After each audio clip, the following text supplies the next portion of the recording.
Hello friends! Today is the first day of the GameJam judging for the Ultra games. The rest of the jam is still going on. Don't panic about that. But, if you're working the regular jam, you still have a few days left. There's nothing to worry about. But, if you sign up for the Ultra jam, then you're already done, you've already submitted, and you've already gotten a bunch of votes. So we are going to play all these games and judge them all. Let's just get right into it, shall we? These should be in a randomized order, and we're going to try every single one of these. Oh, I like the art in this one. That looks cute. How do you judge them, James? I don't know. Yeah, let's ask Adrian. All right. Type after me.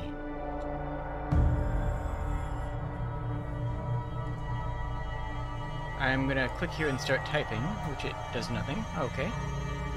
Maybe if I click down here. Nothing either there.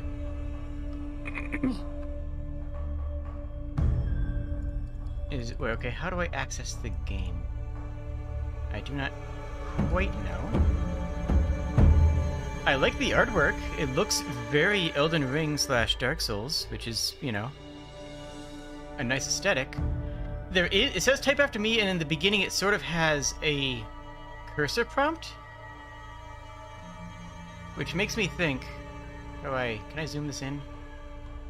No, oh, there we go, there we go.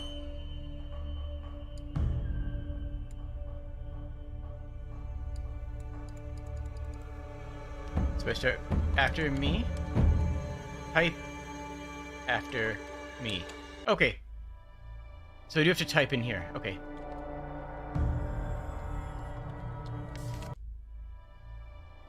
Type after me. It still says the same thing.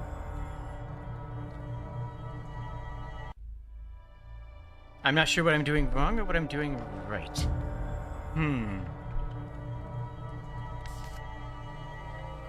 Okay.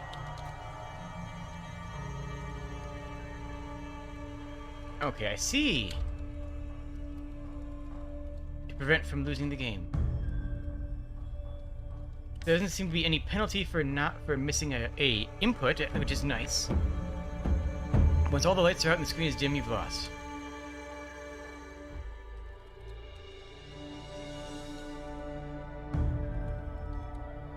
Hello? There we go. There we go. Seems to be working properly. This would be... Okay, here we actually have some narrative. At the third glass, his eyes got brighter. Then he began to talk. The little family circled, regarding it with eager interest from this visitor and from the distant parts. Interesting. It's kind of difficult to commentate over this, which is actually an interesting challenge. Fortunately, it doesn't seem to be too aggressive on the timing, which is nice.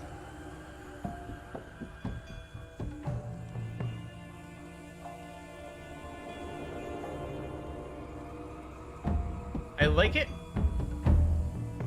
I need to hit comma, so I'm going to take a moment to pause here. I like the concept of this, but it doesn't quite fit the theme. The theme of this was too much power, right? This doesn't really have anything related to power. It does force you to read the rules, which is nice.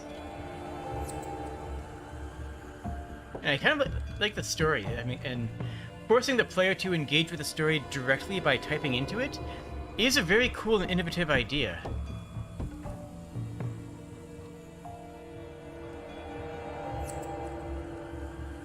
Nice use of a semicolon.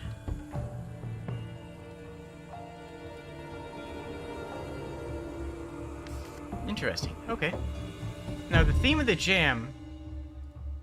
I will be doing more of this, but I want to take a quick check on... Yeah. So the thing I'm seeing here is that the theme of the jam is too much power. And I'm not seeing that represented.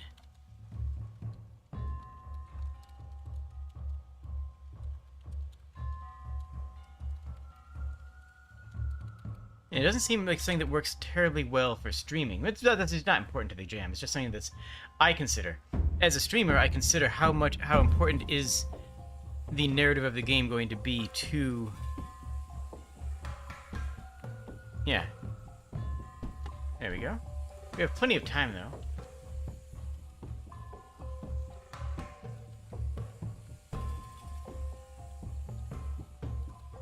And it seems to be a general horror story, so I'm not seeing... Maybe if you just mash all the keys? No, because, I mean, you'll hit only 1 out of every 100 or so. And not capitalize. That's interesting here. I like the way that that Mrs. White doesn't have good grammar. He don't look to have taken much harm is a very awkward phrase to type if you don't speak like that naturally, which makes it a little bit more difficult. And there's an actual typography mistake. There's no space between Mrs. and White. I'm going to assume that's intentional. There is a editing mistake in here, which makes the game harder.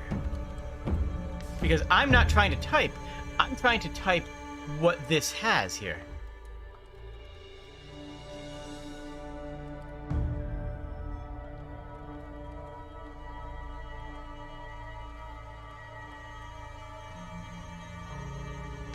That's actually a really interesting... I hope they do more of that. I'm not sure you understand the story very well if you focus on typing it. And that's actually true on some level, especially without any other visual notes. I would have loved to see a little bit of picture book stuff, you know, a little bit of background on here, that just to help embed the story in your brain. Because typing it does reinforce it.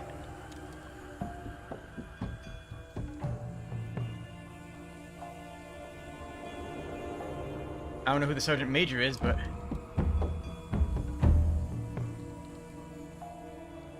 Now, another interesting thing. Signing softly. Not sighing softly, signing softly. See what I mean?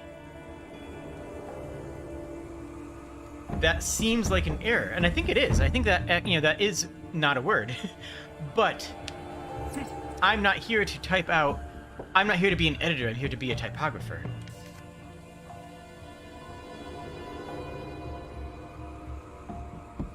Well, that's the end of the story.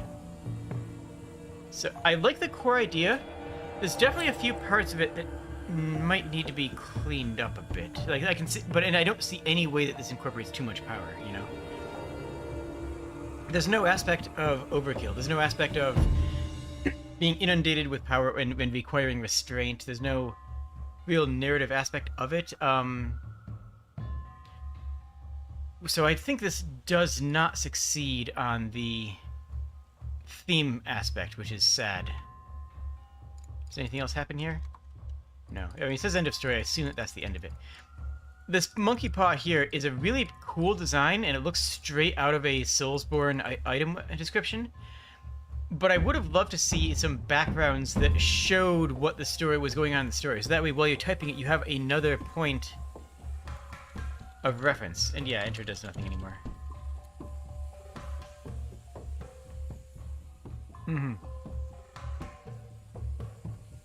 It's an interesting idea, and it's functional, mostly. And I like the idea of the typos. I think this was at its best when there was a very strange and anachronistic... okay, theoretically, Monkey Paw is always about too much power. That's actually fair. That's actually a good point. So does this just sit here forever? I guess? I would have liked to see a little bit of storybook renditions in the background to reinforce what you're typing, because, like I said, I don't have to be paying attention to what I'm typing. And I feel like I should be having to pay attention to what I'm typing.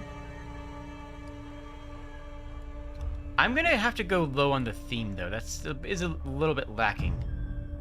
But the technical works, but does not wow. You know? The technical works fine. Everything in the technique works properly. But that doesn't actually, like, it's a typing game is the first thing that, you know, one of the first things you can learn at a DOS prompt. I don't see this really exemplifying the Godot engine. That's not a bad thing. Not everything has to exemplify the Godot engine. But that is how you get the highest ranks in technical. Artistic? Honestly, I like the artistic design of this. I think it could do more. I think it could go higher, and there's only one asset here, right? But you have a cool idea, you have a cool narrative, you have a cool concept. From a game design level, I don't think there's enough meat on the bones to really... Sci-Fi does raise a good point, that... You know what? Yeah, I'll go up on here for the music. The music is good. Sure, why not? I'll toss that to them. The design is tough to gauge because there's only one mechanic. You know? There's only one mechanic, and that is type, and I hope you're typing well. And if you're not typing well enough, then you perish. Like, there's not enough mechanics at play here to really go much higher on the design aspect. But the next question that I always ask when it comes to design is, does this show potential? Is there a full game in here that waiting to be released? And I don't know that there is in its present form. I think that you would need to have a lot more actual gameplay, because there isn't much gameplay in this. It's just type of thing, right? Let me just refresh here.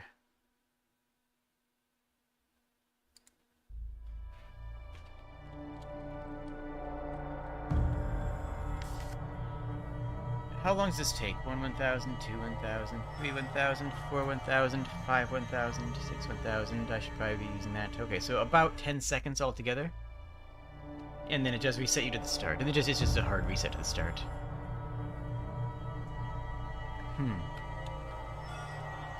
I think that there's a lot here that could be built upon. There's a lot of opportunity for iteration in here, you know? By...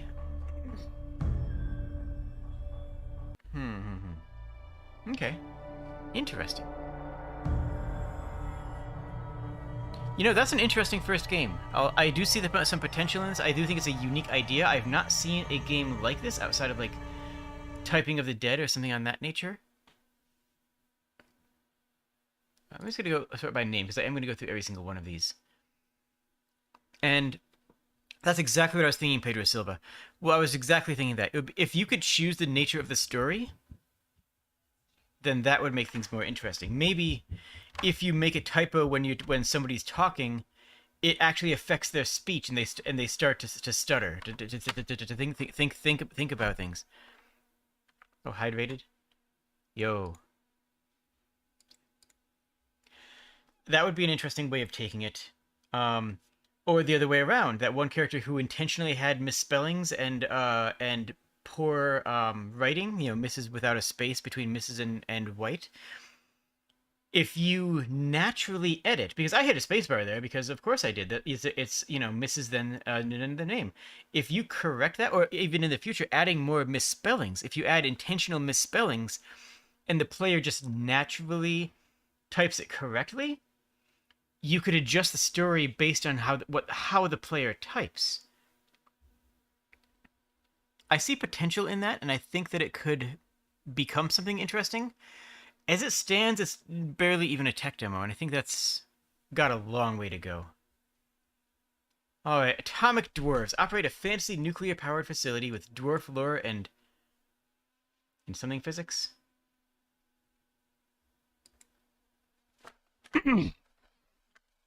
Hi there. I heard you're here to work at our facility. I hope they've trained you well, because these uranium furnaces are no joke. Your first mission is to bring the temperature to iron furnace levels. This is the temperature where we can start selling some lightning bolts through the cords. So, selling some lightning bolts through the cords. Interesting phrasing there. Is that something they're doing, phrasing it that way because of dwarves, or just... Interesting. You can do that just by waiting, or by adding more uranium fuel, but I guess you already knew that. Nope, I don't know anything.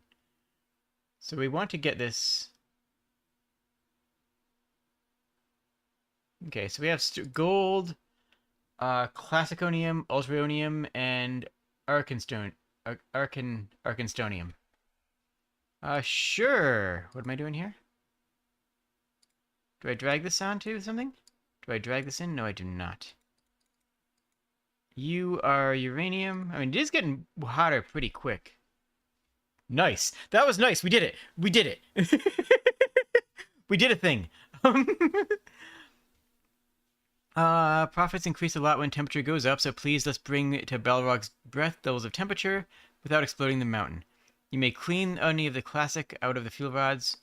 Okay. How do I do that, though? Do I do something up here? Oh, okay. So these are coolant rods. If this is a nuclear facility, then these are coolant rods. And these, bring that down, would slow down the rate that your temperature goes up. But how do I do anything with this? The furnace is too hot to manipulate fuel rods. Okay, so if I bring these down, can I lower the temperature down so I can change these around?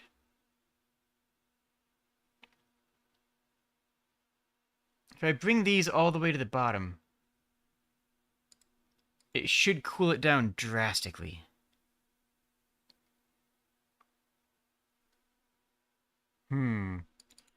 I feel like I should be able to click and drag this. We have ultranium, and I want to drag that onto here to apply it.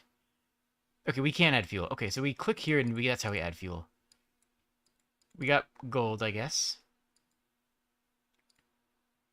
Okay, so we can add 1,000. Oh, I guess that's the period. That's 1.10.0. Okay. Well then, let's go all in. Let's use all of it and explode the mountain. Let's detonate this world. Let's do that first to see what happens. There's no audio and no music, which is not a problem. That's not necessarily inherently a bad thing. But it is something that is worth pointing out. And hello everybody in chat. Hello, hello. Okay, so we're just gonna bring this all the cooling rods completely out. We don't know what this over here is yet. And the temperature, yeah, there it is. It's absolutely skyrocketing. Let's go nuke the mountain first. Let's just see what happens there. This should make everything explode because this is as reactive as we can get it, and the control rods are completely removed. Now, there's no hint as to what these do. I know from my knowledge of nuclear physics that these are the rods that slow down the reaction. That wasn't actually told to the player, and I think that's actually worth noting.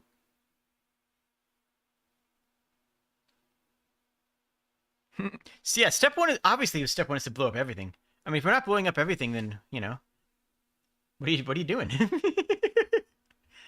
We are actually gathering some of the other elements. So I guess the ultranium decomposes into classiconium and arkenstonium. Oh, we didn't explode the mountain. Oh, that's a little sad. Bring the temperature back to iron furnace. Highest temperature that still allows for manipulating the fuel rods. Okay, actually, that's a good mechanic. You may lower the 2 control rods on top of it. Yeah, to reduce temperature. Okay, so that's where they tell you that. Okay, so they just... Let's try to nuke the world first. We're running out of money, and I don't know why. We should be generating a lot of energy, which I assume would be what we gain money for? No, actually, we're coming out of the negative on here. Never mind. That is going up. So let's give us a few moments to see if we detonate the world. The furnace is too hot. Yeah, I know. That's the plan.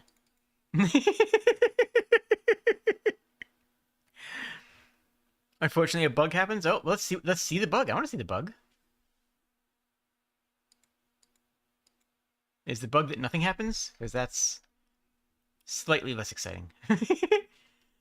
Alright, so how do I remove these? I guess I can't. So I guess, okay, so I guess the bug is that nothing happens. This is just pinned. So let's dunk these down.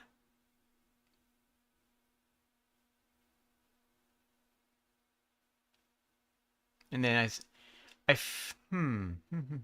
having these on buttons is an interesting choice. Because it feels like it would be natural to click and drag up and down, and then click and drag us if you want to control the rate at which it goes up and down. Click and drag it, and then have the actual bar come up and down. So you have a reference point that you set it down, so you can bring it down to here.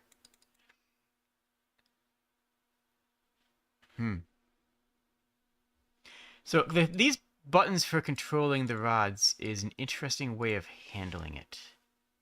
We're not gaining any more gold, and the temperature's not going down, so I think everything exploded, but not in the way that I was hoping. I think everything did explode, but not... Not the fun detonation that I was looking forward to. Okay. Let's try this again. Alright, so we will add a half amount of fuel across the board.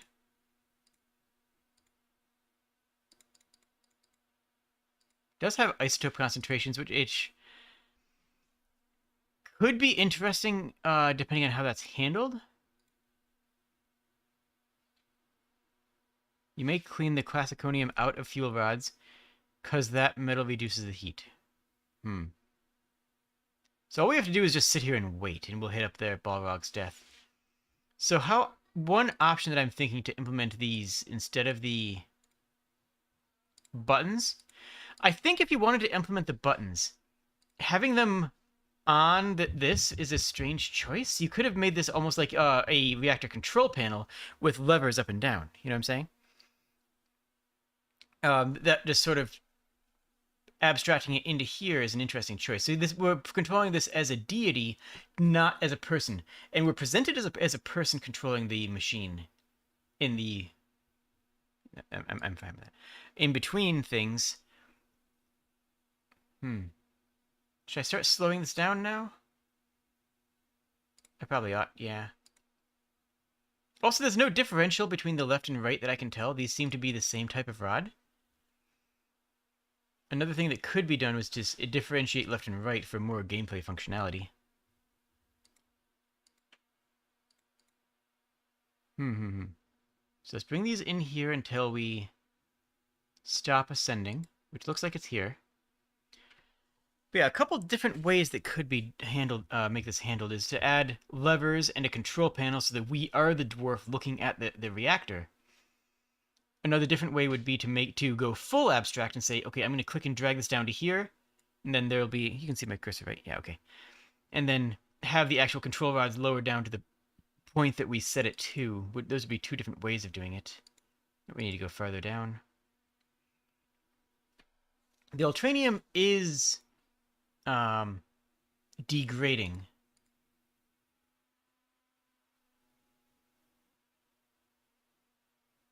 I assume that's going to be very relevant in the very near future. Also, there is a lot of potential for this because there could be events, right? I don't know when that'll happen. I don't know if that'll happen, but there could be events that are going to scream at us and say, hey, there's been an earthquake. You need to manage this carefully. Or, oh no, one of the ultronium rods was corrupted. You might have to save the reactor, right? As it stands right now, this is a very bare bones, just lever simulator. But there's a lot of potential for adding more gameplay elements, adding more issues that you need to correct. Adding more gameplay, frankly. Adding more things that you need to work on. So we're almost back at neutral. I usually have... There we go. I usually have some sort of background music playing. But I don't do that now just because if the game doesn't have music, then it needs to be judged on not having music, right? That's fair. Maybe remind you this is a private enterprise. We need to break even. Let me just bring debt down to 0. Okay. Alright, so we want to get this running as hot as possible. Without exploding.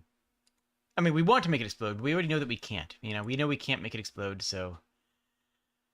We're not gonna. So we have... This is below 90%, which I believe technically means it would not spark. I believe we wouldn't be able to have a fission reaction at below 90% purity. But video games, it's fine. That's not a concern in this. So, okay. Clean. So this... Is this changing color? Is that a different color? I think it is, but it's extraordinarily subtle. Let me check. I'm just going to check this right here. Hold on a second. Are these different colors? That is 205, 158, 44, and that is 216, 169. Okay, so it is changing colors. Extraordinarily subtle to the point where I wasn't uncertain, which is not the best, but that's fine. It's one of those things where it's like if the change is going to be very drastic, it's going to be important because we're below 90%, and that should be a dangerous point in a more realistic game. But it's not a realistic game, and that's okay, right? I'm not asking for realism here. All right, we're going back up, so that's good. Are we still making profit? No. The only time we really made profit was when we were maxed out.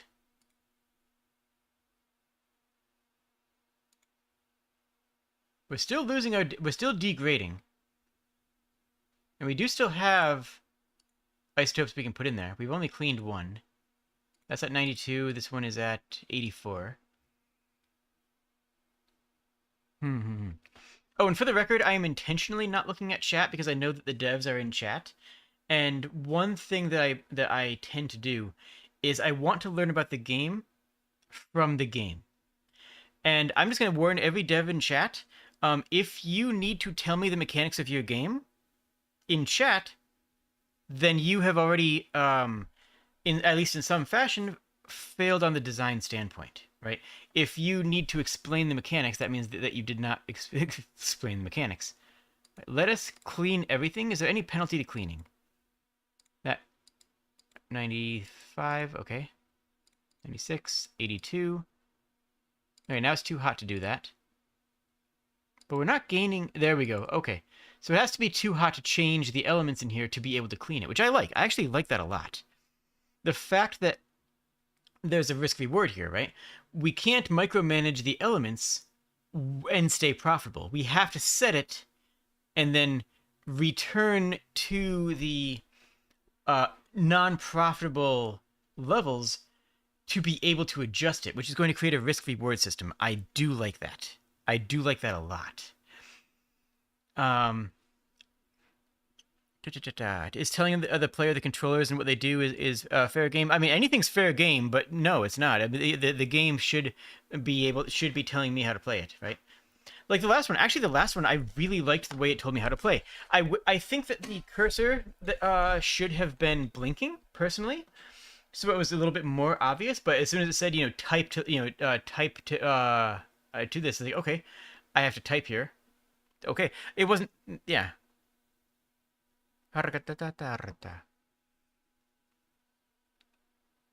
So we are making profit. We are fairly steady. We cannot clean these until we go below profit, but we're just going to sit here and wait for this number to neutralize until we go to 0. There's a lot of potential in this game. There's a lot of things that this game can be done. Yeah, that's what I was thinking here. How do you bring the temperature down? Mountain is about to explode. Because it's many people who aren't familiar with nuclear physics might not know the function of these control rods. But, so yeah, that would need to be more clear. And I do really wish these were more...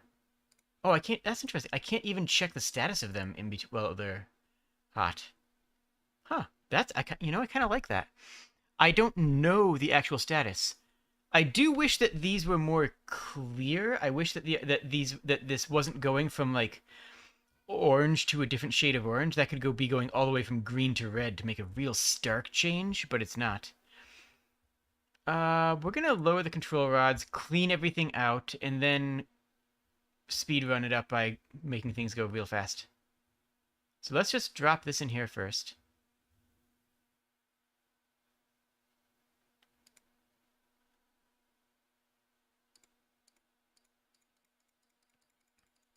Now, it has to be exactly pinned. There we go. We're just going to add fuel to everything. Yeah, this changes the brightness. I can see it now. The brightness, which is a good and realistic way of handling it because it makes it look cleaner and dirtier.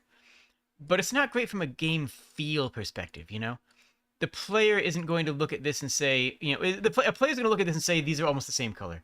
Anybody with any sort of visual issue is going to say this is the same color. Anybody playing this on a mobile device or an old monitor is going to say this is the same color. So while this is a different color and cleaning it does brighten it, going from 75 to 100 should not be this subtle of a difference, in my humble opinion. You see what I mean here? These are very, very close. I would say... Oh, that's interesting. Oh, that makes a lot of sense. Just cleaning out the rods was enough that my amount of coolant was no longer sustaining it. The temperature crawled back up because of the cleaning and the adding of more stuff. Okay, nice, nice, nice.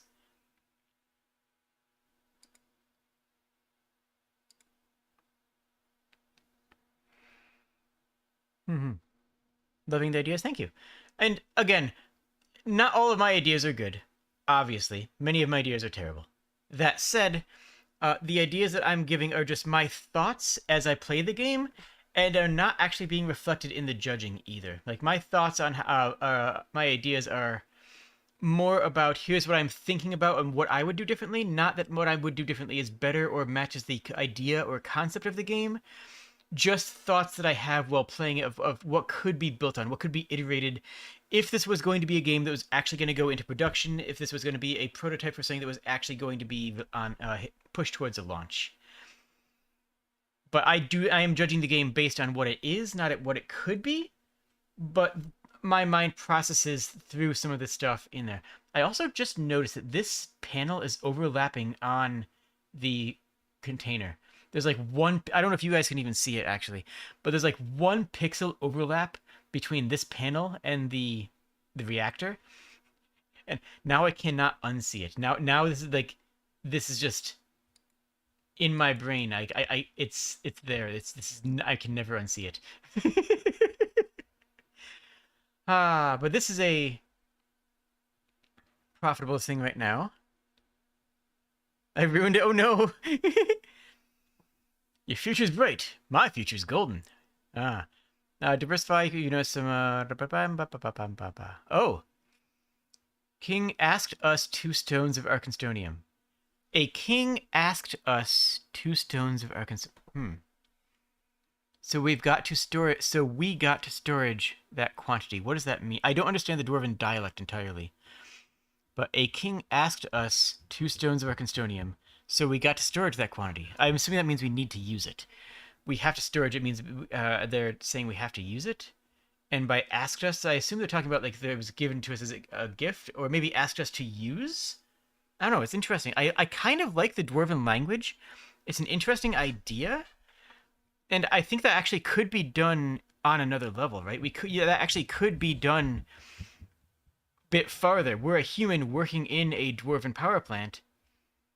And maybe not all the instructions are clear. Maybe some of the instructions are intentionally unclear to the player. It's like you have like I don't know, you have to deck the temperature, and then you have to like, what does he mean by that? What does it mean to deck the temperature? He's already walked away. I have a reactor in front of me. What do I need? What does that mean? Like that could be actually a really interesting gameplay moment. And yeah, I'm assuming that we've got to storage that quantity means we have to store that quantity, which would usually mean it goes into storage and is not used. But because of the context, it's pretty clear that we need to. No, maybe not.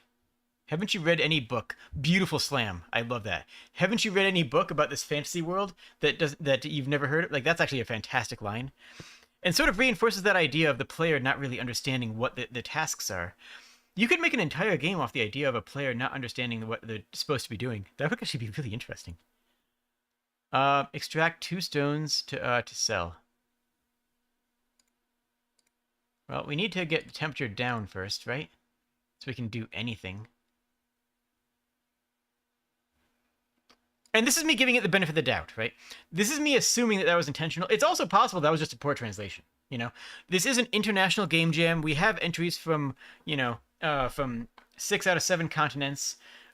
If someone is actually in chat from Antarctica, shout out. But that might have just been a poorly translated line into English. That might have just been a translation from somebody whose English is not their primary language. That's fine. I'm taking it at face value. I'm taking that as intentional, though. You know what I'm saying? So let's drop the temperature into workable levels. Then we can cleanse everything, and we have almost 10% Arkenstonium.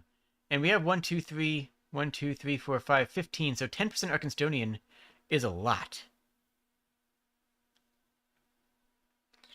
Brazilian living in USA? Okay. Yo, English is a hard... Yo, English is a ridiculously hard second language. I will... That's perfectly fair, and that's totally understandable.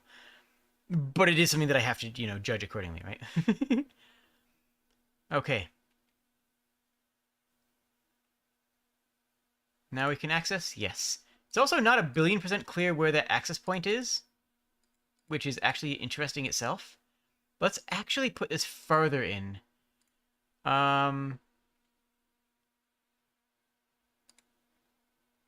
Okay, so we're going to extract everything. Oh, wait, the temperature's tanking. You know what? That's fine. We can let the temperature tank. Okay, so we are pulling the Arkenstonium out of this into storage. That's what the line meant, presumably. So we're just dropping the temperature to 0, which is probably not intended. You're probably supposed to do this while maintaining the temperature. But I don't particularly see a reason to do that. Because I can just shut down the reactor and perform a maintenance cycle, which is what I'm doing now. I'm also going into negative ultronium, which seems like that's supposed to be a resource I'm going to need to buy. I'm assuming that in a more complete version of the game, we would need to spend our gold to get new ultronium, so that this can never be negative. But again, this is a 72-hour game jam. I'm not going to clock the game for that sort of, that sort of thing. All right, let's harvest these out. That's 2 classic stonium. No, we have 1.3 Arkenstonium. Got it. Okay.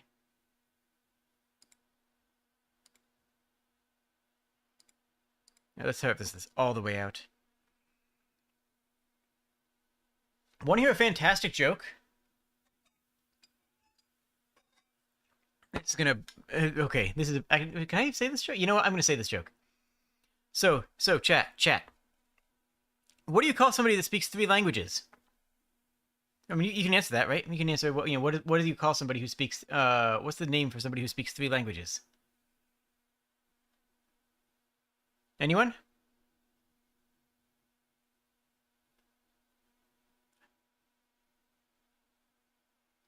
Trilingual. That is correct. That is correct. Okay. What do you call somebody who speaks 2 languages? That's a harder one, right? I mean, it's not actually. It's actually more common, but it's one that, that you can see where I'm building up to. Bilingual. That is correct. What do you call somebody who speaks 1 language?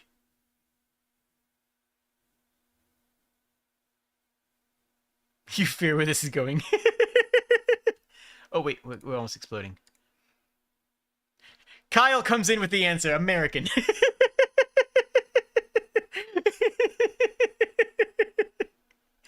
I apologize to all of our American viewers, but it's a funny joke, and it's kind of true, honestly. Like, if you didn't grow up learning another language, it's very difficult to learn a second language if English was your first language, honestly. You deserve it. That's honestly reasonable. Okay, so we are... Are we winning? I want to stop it from going to exploding points. There's very clearly some more completion work that could be done here to say, hey, look at the point where you're going to explode. Plan around the idea of, say, keeping on the red line, keeping on the line of max profit. I would like to see this reconstructed rather than sun, moon, fire. Have a, make color here. I think color in general would be a really important thing to add to this game. More meaningful color, right? If you have more color in... These need to change more color when they get dirty. These 1,000... This is just needed. It's almost mandatory. It's borderline mandatory for gameplay that these become more colorful. But right here, with some sound and effects, some whistles when you start to get too close to explosion, and then a nice really pretty red line to make you go, oh, this is the moment, this is the point where I can't go past, but then have more pressure from your boss to say, buddy, we need gold, you need to run this as hot as possible.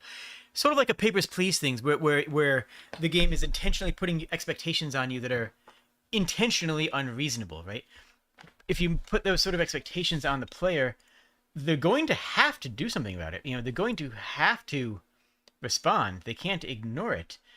but at the same time, that can force the player to live on the edge in an uncomfortable way, which can create that drama, which can create that excitement, which can create that moment of panic of saying, if I don't run at redline, we're not going to make, we're not going to make quota. But if I'm running at redline, I can't clean the reactor. I don't know when I'm going to have an opportunity to, yeah, I don't know when I'm going to have an opportunity to stop this thing from blowing up. You could make a very poignant commentary and a very interesting game at the same time. If you haven't played Papers, Please, go play it. That is a good example of a game that simultaneously makes an interesting commentary and also has good gameplay. I should play it on the channel sometime, shouldn't I? I should be extracting rather than cleaning, but I want to get the temperature to explode. To explode. Kind of both, right? Might as well do this to all here.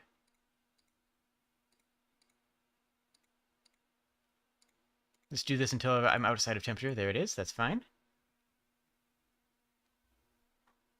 Like, I feel like this is begging for some of that Papers, Please style of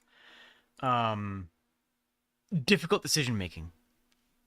I think this would very much benefit. Like, this is obviously all tutorial, right? This isn't a mission. This is a tutorial. This is teaching you how to extract Arkenstonium, right? This isn't actually a mission. This is a tutorial level. And for a GameJam game, it doesn't have to have an actual level. It can be all tutorial. That's fine. But going forward, you can't release a game that's all tutorial. Unless you're making Portal, that's different. We know that's different. Portal is literally a game that is all tutorial. All right, let's bring the temperature down, and then we can probably extract enough Arkenstonium. Oh, there's an idea.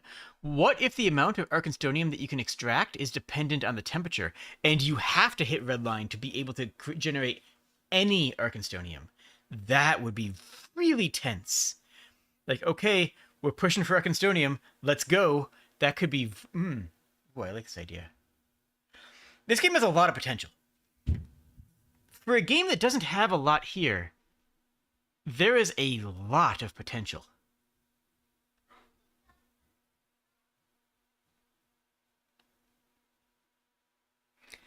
Phantos says that I couldn't tell it's a Godot game by itself. Every GUI element is unique. Yeah. And much of it hand-drawn. Which does add a charm, right? There is definitely a charm in the hand-drawn aesthetic.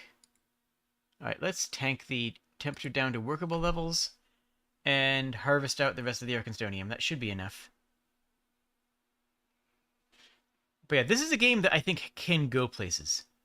It does hit up that theme of too much power, but only does it in one way, like on that surface level, which isn't, not a bad thing. I'm still going to give it full marks, though, because the Ultra Gem is going to be a little bit different rating-wise than everything else. The gameplay is good, but there's not enough of it yet.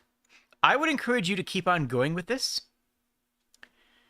The hotter... Okay, it is a quadratic equation. The hotter it is, the more Arkenstonium you make. Okay.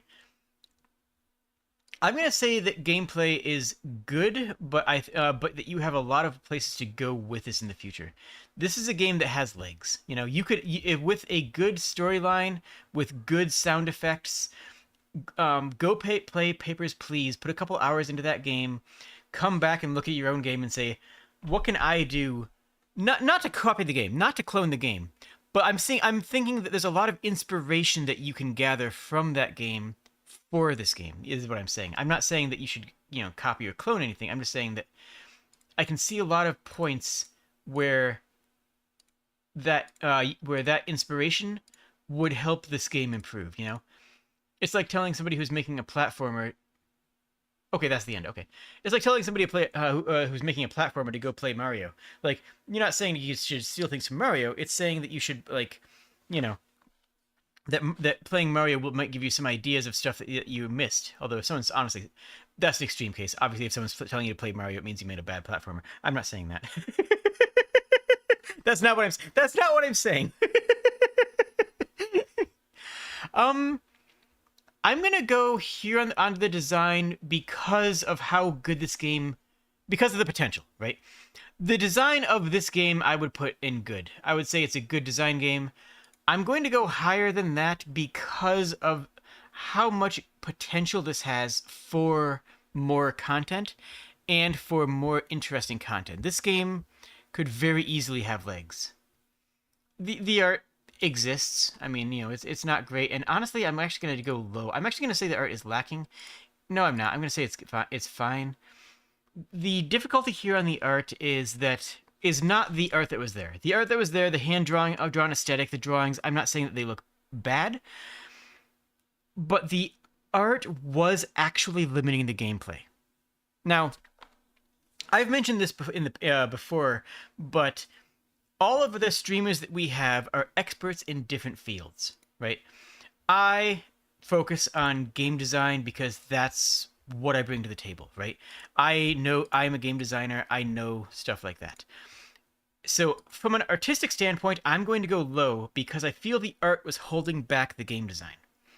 Specifically in regards to the colors not giving me a good representation of what was going on, having to decipher numbers instead of having some conveyance through the color systems, by not having that red line that really, that helped the game's intensity, that made things more come together.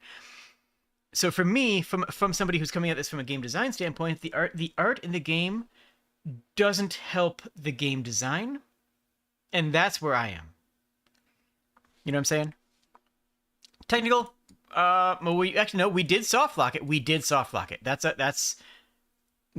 does count all the way down there. That is an immediate dock on there.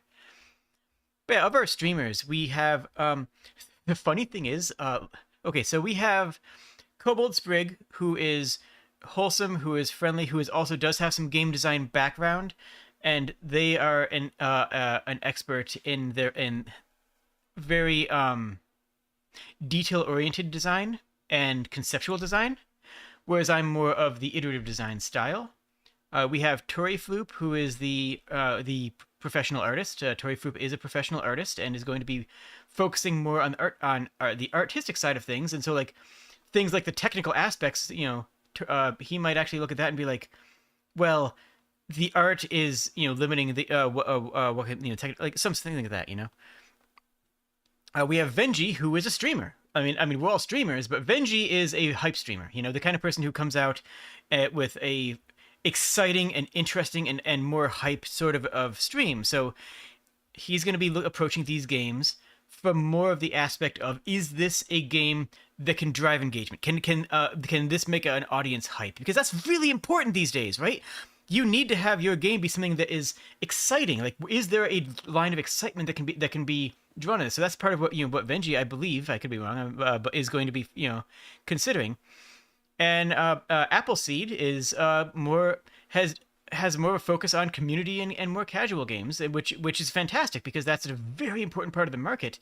Is this something that is going to be more accessible? Is this something that's going to be more open to a wider audience? Is this something that's going to be more interesting to a greater number of people? And I think that's going to be great.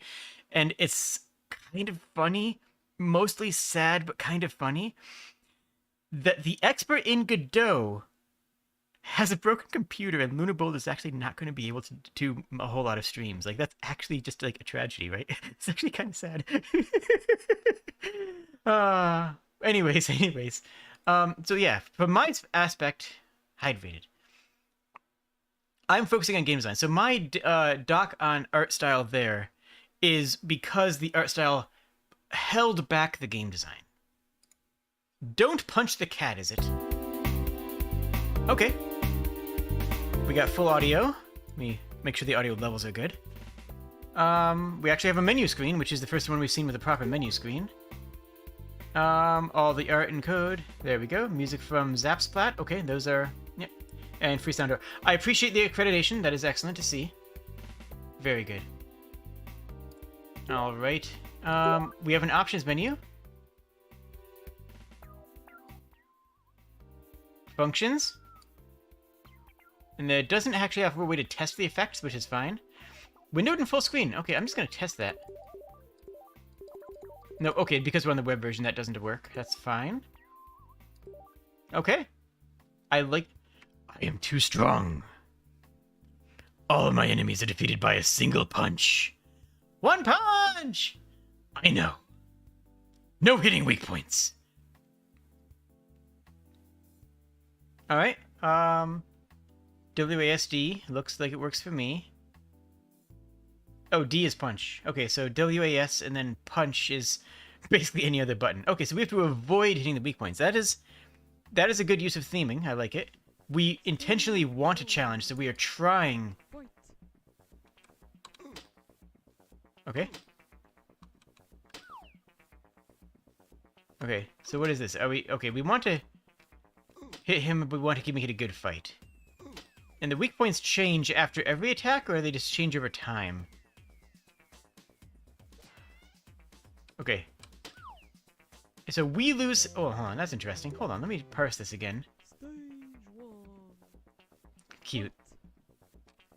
So, okay, we can be punched, so we do have a time limit before they punch us. And it looks like their weak points change after every attack that we do. But if we attack a weak point, we also take damage, which is interesting. Interesting. Okay. I don't know how many enemies are in stage 1. That hasn't been made clear to us, but we do need to... I like this. I like... Oh, I hit a weak point? Oh, dang. They do move, which, of course, they do. Why wouldn't they? Okay, we interrupted that. And one notice that I really like is that if you're about to get hit anyways, you might as well hit the weak point. If you're about to get punched anyways, then you might as well hit them and take them down and lose the health anyways. It's a little unclear why we lose health when we hit them. I mean, it's morale, right? It's that's not what we want to do. Our intention... Dang it. Is there a quick reset? No. If we're about to get punched, then we might as well just finish them off and say, okay, whatever. Get annihilated.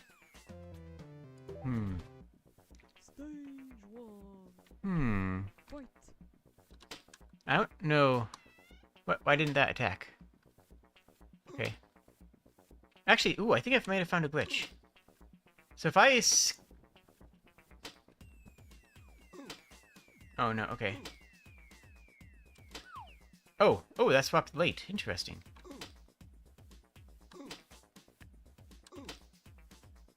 I don't know how long stage 1 is. Okay, that's fair. Reasonable. Oh, we actually have a new background for stage 2. Interesting. Ooh, I like the little art styles.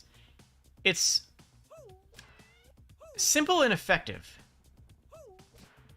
Give me a little bit of WiiWare vibes on it. Alright, so what happens if I spam attack before the enemy comes on here? Okay, so if we attack too quickly, we miss. If we attack too quickly as soon as the enemy comes in... Oh, that one we actually took damage on. Interesting. Okay, so we can hit the enemy's weak points before they're on screen. But if we do that,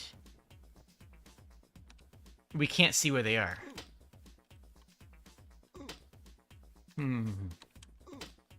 I kind of feel there was something else. Oh, wait, we can dodge. I forgot about that. I need to remember to dodge. This is a good use of that theming, though. The idea of too much power. It's like, we have a lot of power. And we are trying not to, Oh, I tried to dodge. Oh, well. If you haven't seen One Punch Man, I recommend it. It's a very good anime. You don't have to like anime to watch it, just for the record. I mean, if you don't watch anime, that's fine. Go watch One Punch Man anyways. It's interesting because I'll tell you how every single battle ends. Every single battle ends in one punch. There is no drama or... There's no drama or challenge in the actual combat, despite being incredibly well animated. The conflict of One Punch Man... There we go. The conflict in One Punch Man is actually about somebody who's dealing with ennui, somebody who's dealing with a fatigue and a sadness because everything in the world is boring to him. It's basically dealing with depression. And it works through that concept in the idea of saying, okay, everything is too easy for him. Now, that's not my problem, but, you know. Oh, dang. Okay, nice. That's... Okay, that was a tough line out. Jeez. We'll give it 1 or 2 more shots, but I feel like we have a pretty good idea of the entire game here. And I like it. I like what's going on. There isn't a lot of... Like, the theme is kind of superficial, right? Like, these could be spikes, and it would have the same effect. There isn't really a mechanical need for this to be too much power, avoid weak points. There's no actual mechanical application for that theme here. But there doesn't need to be, right? Not always. I definitely hit a weak point that time. Oh, really? Okay. Stage 2. Fight. Pow. Stage 2 seems to be roughly the same as Stage 1, except a little bit more aggressive on the attacks. Yeah, longer attack frames, or 2 simultaneous attacks.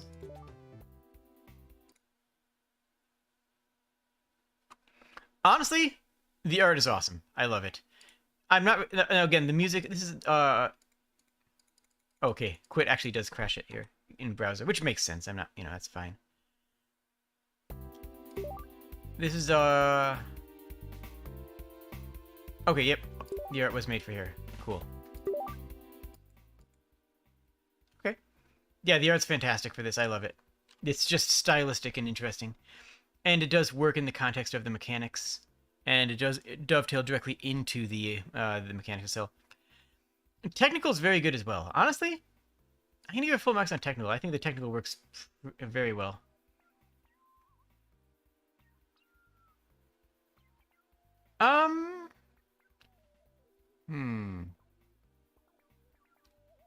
It does work with the theme, but it doesn't need to, right? There's nothing that in the theme that requires, there's no other interpretation of it. You know what?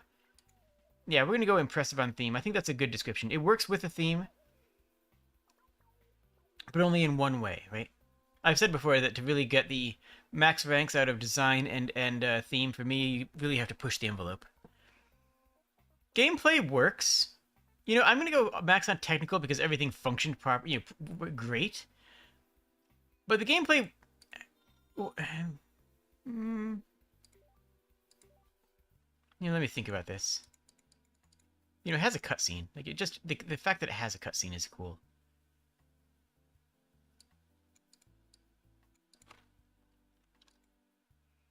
Like, this is a reading of the theme that works to say that yes, you have read the theme and that it does work, but isn't like a deep interpretation or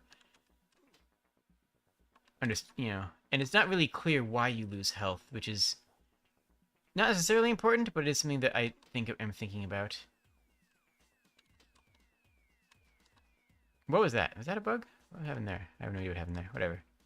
You cannot spam dodge.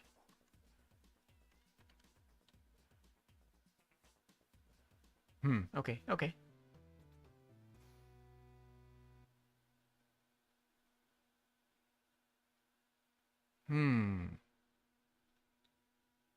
For what the game... I'm going to say it succeeds at what it's trying to be. You know what I'm saying? The game succeeds at what the game is trying to be. And I can respect that. Alright, let's keep it moving. We're an hour in. Oh my goodness. Oh my goodness. I'm going to go through all these tonight, by the way. Electric power. Okay, okay. Electric power too much. Earn points. Up arrow, spacebar. Okay. Up arrow? Oh, up arrow. So is that you? I got 1 score. Good, I have a score. Cute art.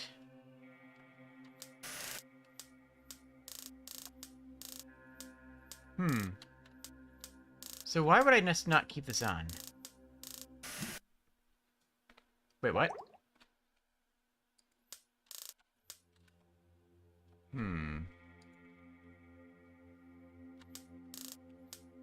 So do I want to... What do I... If I bump that... Okay, that I just perish on. How do I get back to the main menu to see the instructions? Escape? No. F10? No. F1? No. So we can zot fish.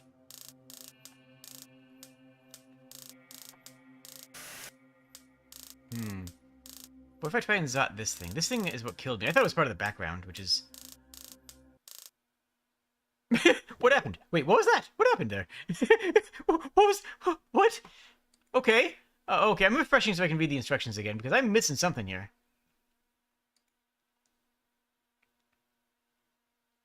If you have your electric power on when you hit by... when you're over a sea serpent, they will attack you. Oh, okay. Okay, so I just have to toggle off when there's a sea serpent beneath me. I understand now. That doesn't really convey well without reading the instructions. That's not, necessarily inherently a bad thing. So what happens if I... Can I just sit at the bottom? Hold on. What happens here? My power is off, so I'm not going to... Okay, apparently that kills us. Got it. Holding down up arrow does not maintain inputs. So what happens if we just mash up? Will you hit me if I'm up here? Is that a hitbox collider? Yes, it is. Okay, got it. It is a hitbox collider, not a collider for the object, for any specific shapes. I think it's just a square hitbox, honestly.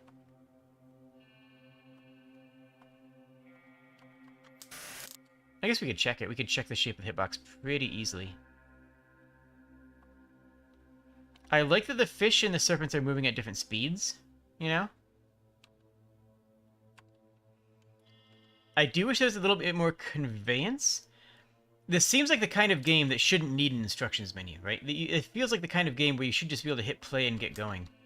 And have the game teach you how to play it. I don't think it would be that difficult to design this in such a way. In such a way that the game just teaches you how to play it as soon as you just hit go. But it's not that case right here. How could we do that? How could we make this...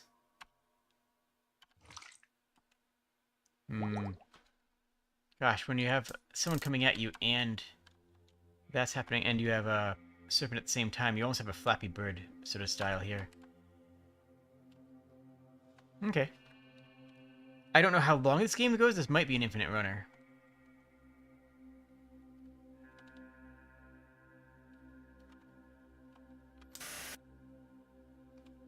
So what happens if I do it once? Okay, that's an instant kill. Got it. So so that's an instant give. Got it. One more honest try, and we'll go from there. What? Wait, no, I won that engagement. That was me. No. Okay, that doesn't count. We're doing science now. Okay. What happened there? For some reason, it still had an active hitbox after being zotted. Okay, that was on me. I did that too early. So it has an active hitbox after being zapped.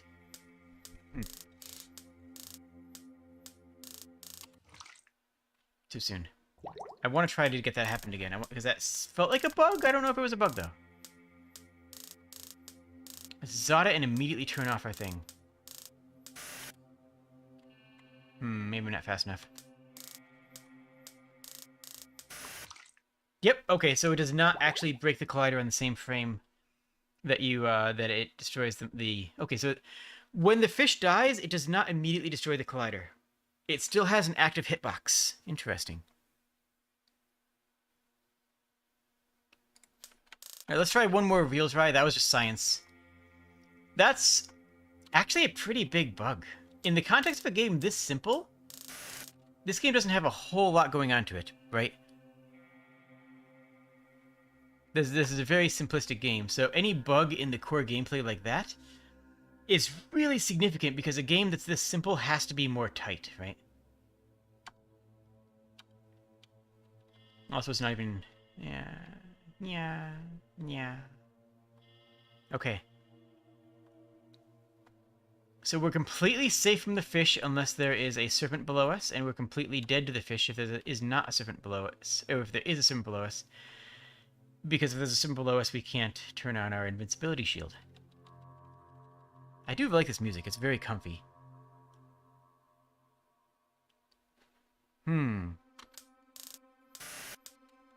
Oh, and we do want to Zot the fish for score. I hadn't really considered that because, let's be honest, score hasn't been an important component of video games since, like, I'm going to say mid-90s. Score is a very interesting legacy artifact. I genuinely could do an entire game dev talk about the concept of score and why it was valuable and why it's not valuable and what has replaced score in the modern minds of what we do as game designers and how we've replaced that. I think there's actually a lot to talk about there. Okay, so we have to thread this needle here. Or kill it. That works too. But yeah, score used to be something that people cared about. You used to have entire power-ups dedicated to increasing your score that did nothing else. I do appreciate that this little thing we're playing is not exquisitely rendered because I am terrified of jellyfish. Like, okay, that's fine.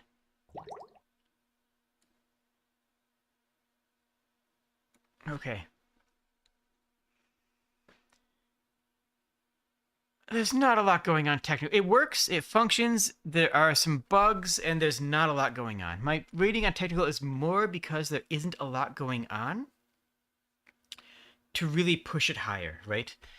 Just being functional doesn't give you max points in technical. It works, and because there's not much going on, the glitch that I found feels worse. Artistic, honestly, I kind of like it. I kind of like the art style here. I wish I could also get to the main menu from here. I'm not feeling the game design on this. I had to go back and read the instruction manual, and it was not really the mechanics were not portrayed excellently through gameplay, right? And there's no real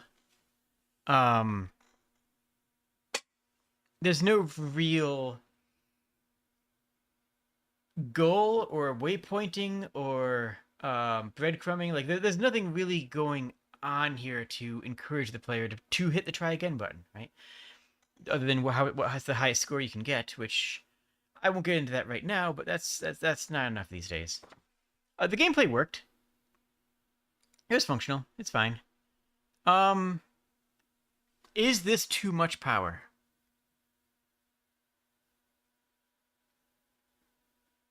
Not really.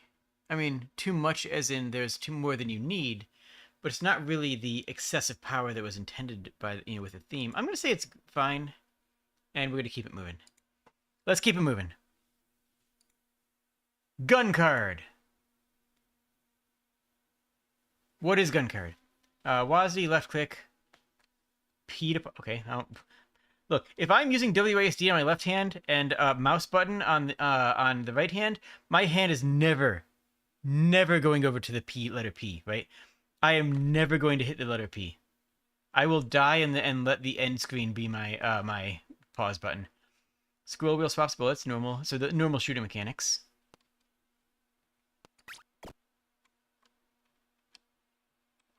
Hello?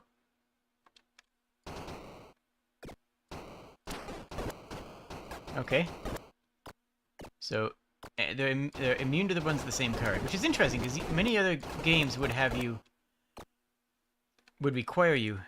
Oop, oh, heck. Wait, did it auto pause when I? Okay, you get points for that. That's nice. Oh, okay. These are different guns. These are different effects. There is serious props for having the game auto pause when it's no longer in focus. Oh, are those pickups? Oh, those are pickups. Oh, okay.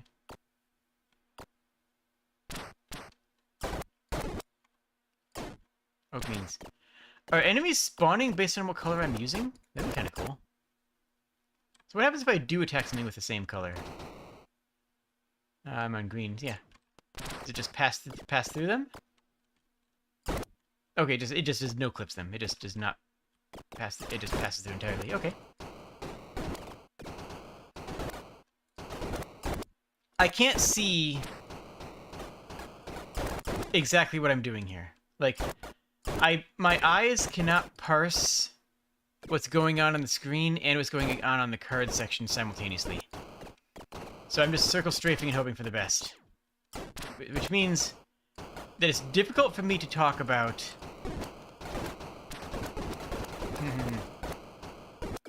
There we go. There we go. I saw that my weapon did nothing, and I just hit the scroll wheel and hoped for the best. That's all I... Oopsies. That's really all I did, is I hit the scroll wheel and just straight up hoped for the best. Why can't it move to the right? Okay. Actually, that's interesting. Hold on. If I'm holding left and I click off and I hit resume, it still keeps me holding left. There's a fun bug. So holding right, I declick it. Right now, I know exactly the line of code that's wrong here. If I hit resume, it does not recognize that I have stopped pressing the letter D. And I have to press it again and then release it again. I have dealt with this before, so I know exactly the line of code that you need to fix here. On resume, stop all... when the player hits resume, stop all movement. When the player hits resume, access the method that that triggers when you take your finger off of one of your movement buttons, one of your movement keys, for every single movement key. Alright, so yeah, this is getting a bit more hectic. Hello, Pickle. It's true. I am both these things. Apparently. I guess. No. So what could be improved and what could be adjusted on this? I mean, that bug's not a big deal. Honestly, that bug is not actually that big of a deal. It's just a little bit annoying. There we go.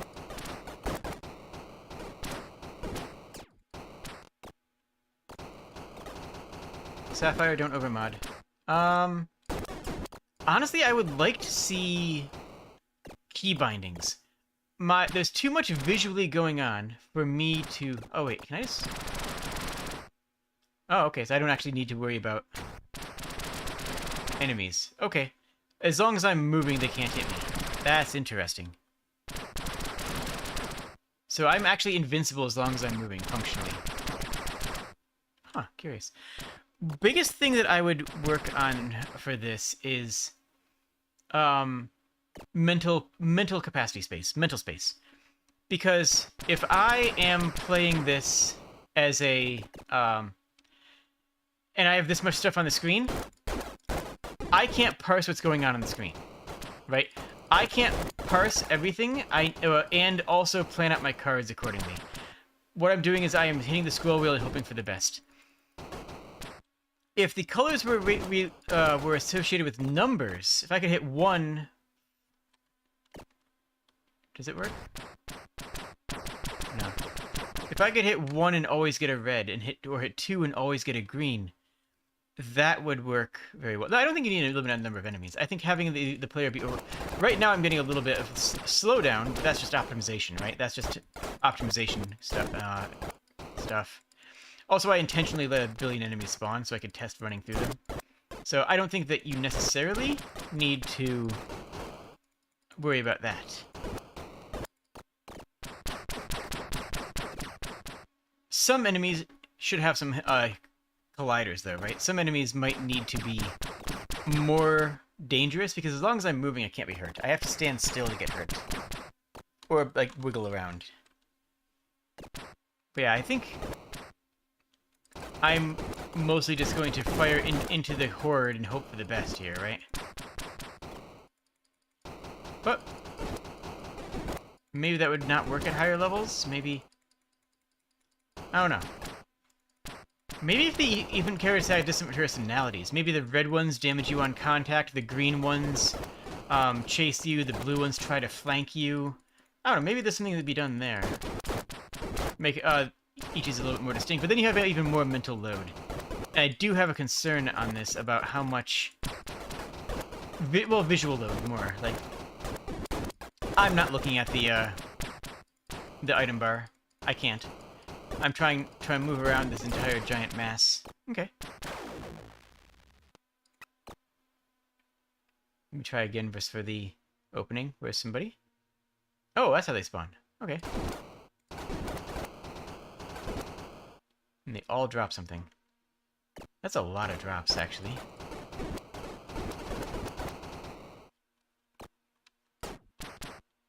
Do enemies spawn based on what I have equipped? Like, if I attack with yellow, are we going to get yellow enemies next? Let's go over here.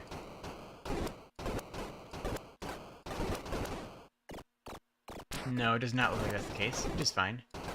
I lost my yellow item anyways. Not sure why. Oop, okay.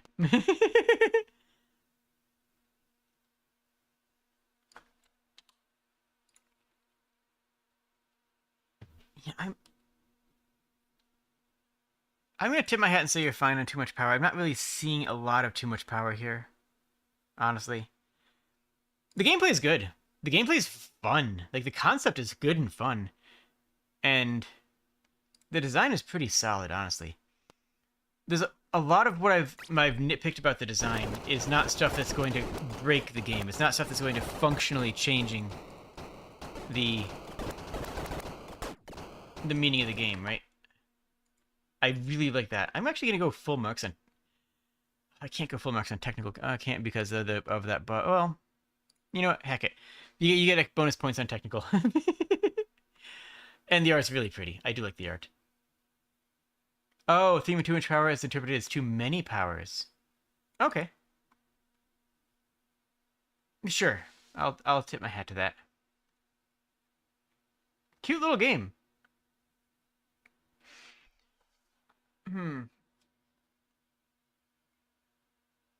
You would have to do a lot of work to make this into a releasable game, right? You would have to do a lot of work to make this into a game that somebody would actually pick up on Steam for $5. That's not a problem. I'm just trying to think of what you could do to turn this into a released game. Because like the Dwarven Power Plant one, I have a very clear roadmap to say here's what you could do to make this a game that is that could be launched, even though it was nowhere near that point. This one is a cute little GameJam game. It works. It's a good GameJam game, and I'm giving it good ratings for that. But I don't think this one has a roadmap to launch that I can see. Jump the shark versus a slug. Okay.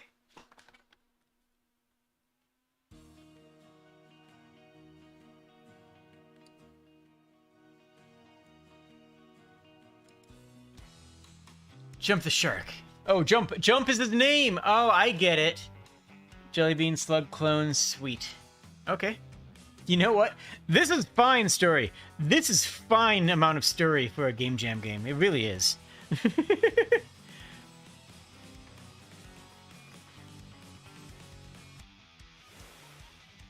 Nice animation. Ooh, I actually liked that squash and stretch animation there. Alright, let's assume clicking does spin slide. Okay, so it's a JRPG-ish style. Do I need to click on anything else? We don't seem to only have one attack.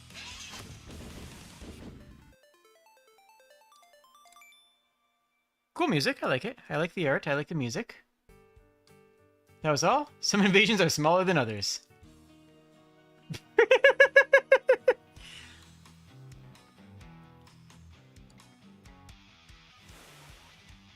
I like that entrance animation. That's actually really nice. I mean, it's obviously coming from Sonic, and it might even be actually a frame by frame representation of it. Does this thing ever attack? Is there ever any stakes here? I don't think there's any stakes.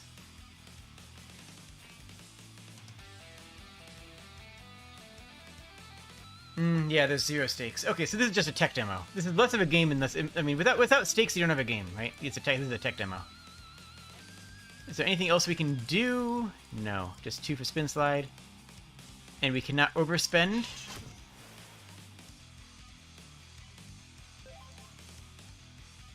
Oh, we can overspend. Okay, we can do that.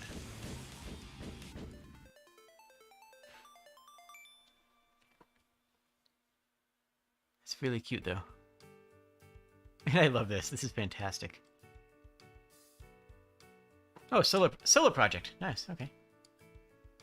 Not gonna lie. Ooh, geez. This color background though. I'm giving this full marks for artistic. This is awesome. I really like this artistically.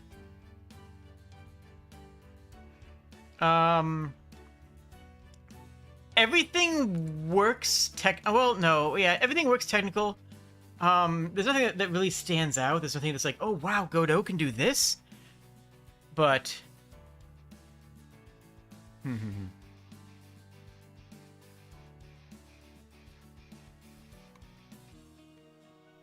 okay.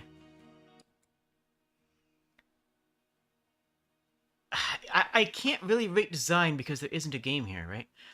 This isn't really a game that has any sort of functionality that we can work on, right? There's no stakes, there's no threat, there's no puzzle involved. I can't really rate design on a game on something that isn't a game. Or gameplay for that. Well, I guess gameplay, we can still rate gameplay. I gotta go low on design just because there isn't really anything here aside from a JRPG game with 1 attack and 0 incoming attacks, right? As much as I do like what this game is proposing that it could possibly be, I mean, yeah, you could turn this into a Paper Mario game, but then you would actually have to have an enemy. You would have to actually have a threat. You'd actually have to have more attacks, and I mean, you have a baseline of an actually absolutely hilarious narrative, though. Honestly, story could be great. Gameplay, fine to good. I'll say good. I'll go a little bit high on gameplay just because. Well, it's not really gameplay though, is it? There's no stakes and there's only one button to press. And I'm not really. It doesn't really represent. Well, I guess he has too much power because you're beating up a slug that doesn't fight back. So, sure, have that one for free, I guess. Like, it's adorable. I like it. I love the submission. I love what's going on. I love the obvious Sonic inspiration, and I love the fact that it's not an overdone Sonic inspiration. I like that the character sort of disassociates at the moment. Not disassociates. It sort of dissipates at the end of that spin attack. You know,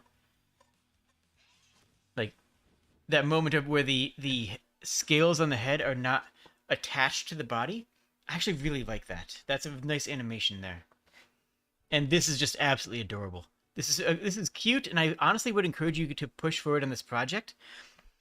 You could make this into something very interesting. You could make this into a Sonic-styled Paper Mario. Sit back and let that sink in for a moment. Imagine the design space available to you and the audience interest available to you. If you build this game and market it as a Sonic-inspired JRPG, sort of like how Freedom Planet is a retro Sonic-inspired, I'm gonna call it an action game just because you have like the combat ends up being very important to it. But like, imagine a Paper Mario style Sonic game with this sort of art style, with this sort of characters, with this sort of combat system. I think that even though I have to be a little bit harsh on some of these judging points, I think this absolutely could become a very interesting game.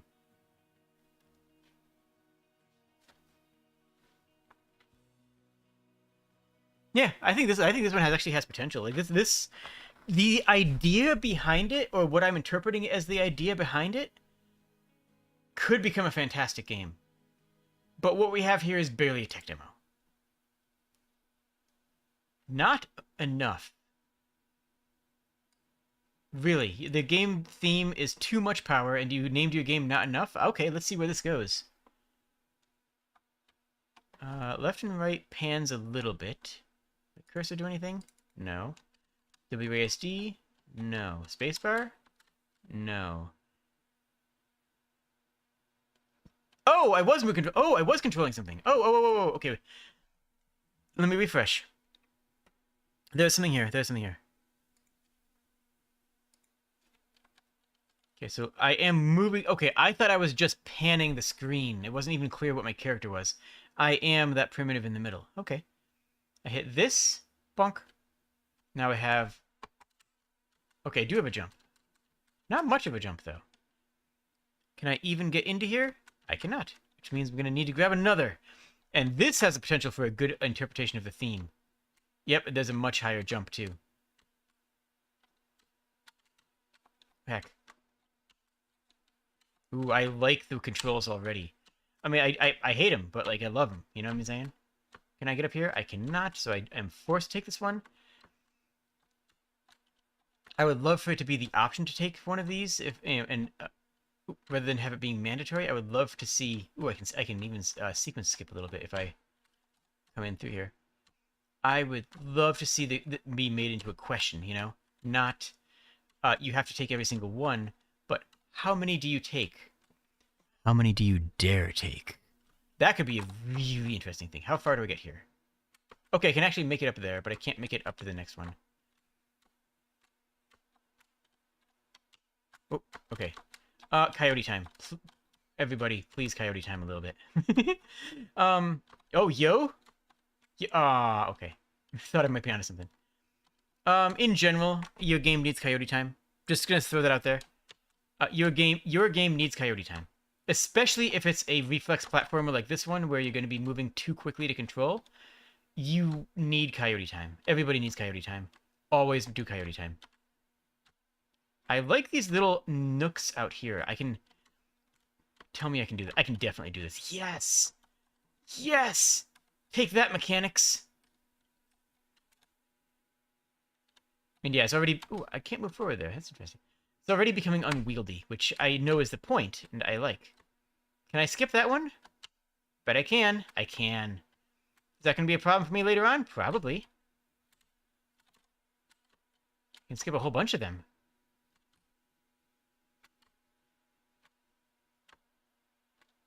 Ha!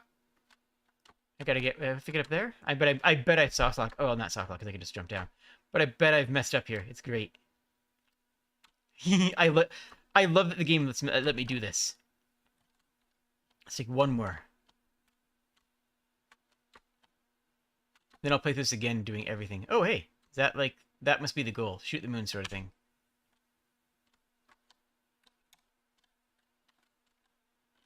Okay. Is that the target? Or that was a... Okay, nice. Having gained the power you so desired, you paid the price for it.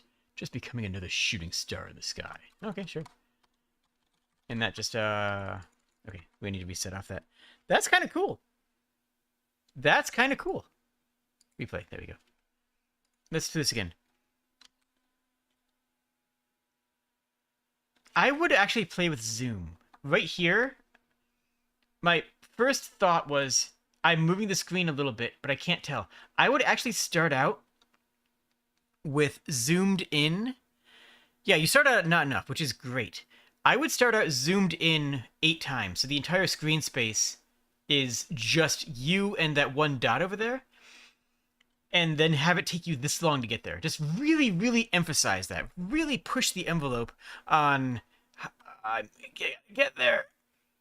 And then you get that, and then zoom out maybe halfway, show the player, hey, this isn't enough, like, and then have them zoom out to this view once you get to there. That would just give you a little bit more... Almost, is it narrative push? I guess it is, kind of. It would give you a little bit more of a setup, of a build-up for showing off what you're trying to accomplish, or what you do accomplish, frankly. It just give you a little bit more build-up to setting up what you're doing. And yeah, these mechanics work really well for the range that you're supposed to be going. I just was breaking the game by, you know, climbing the walls. But you know what? Oh, but I had trouble with that. But yes, I am old enough to have actually watched Wile E. Coyote on TV, so yeah, Coyote Time is definitely something that honestly every developer should learn how to do at the very least, because of how important... Actually, wait, do I need that? Is this... Okay, I don't actually need to do that. Okay. You don't actually need to jump on the walls there. I like that I could. I thought it was great that I could. And it does work really well with the theme, I will say that. Oh, okay. No, no, come back. Ah, beans. Didn't actually want to grab that. I wanted to try show something off at the end. Because the lack of coyote time becomes very apparent at the very end there. And I want to get back up there so I can show it off again. This is a good GameJam game. I like this. A good GameJam game comes in, does what it's supposed to do, shows off a principle or highlights a mechanic, but takes a bow and leaves. You know, GameJam games are not supposed to be ridiculous grand epics, and we get some. We get some grand epics from time to time. We get Mega Theros. We get Karnak. I forget the name of it. We get that one from the last GameJam. We do get these high-end high concept things, but a GameJam game just needs to come in, tell a story about a mechanic, bow gracefully, and thank you for its time. So I cannot actually get over these ledges. So this is a flat run there. I can run back and forth. That one is too. Am I missing it? Did I miss one? I just got bad timing. I guess I had bad timing. There we go. Oop. Hi-ya. But right here, like, see how easy it is to get stuck here? It's easy to get stuck in those little notches. Let me head back up to where I was looking at before. This last panel here is a really good example of that, and I think a really good example of where Coyote Time would help. Right there. I want you to watch this right here. I'm going to go to the right, and we're going to hit jump when I'm in midair. Kamalita, thank you, Sapphire. I'm going to hit jump. Okay. And if I don't time it correctly, my character's in the air, even just for a couple of frames. That really makes it more rough. Okay. I love how it handles the theme. Technically, I'm going to go here. If it had Coyote Time, I'd go all the way. Artistic. Looks good. Honestly, I like it. The design is actually quite good. It really does encompass the concept of the too much power. It really works well with the theme, and the design inherently draws the theme into the mechanics. See what I mean about the other one with the cat punching? Like, what is the cat punching? They're trying to avoid spikes. They're trying to avoid, something that hurts you back. That's great, but unless you're paying attention to the narrative, unless you're looking at the narrative, unless you're, caring about the narrative, the cat game doesn't really mechanically incorporate the idea of too much power. This does. At the end of this, does jumping out in the end unlock a secret ending? You know what? Let's find out. Gameplay, it could be better, right? It could be better. Honestly, maybe I should just go a little bit lower on art because it is all primitives. Let me try breaking the game, right? That's what I do.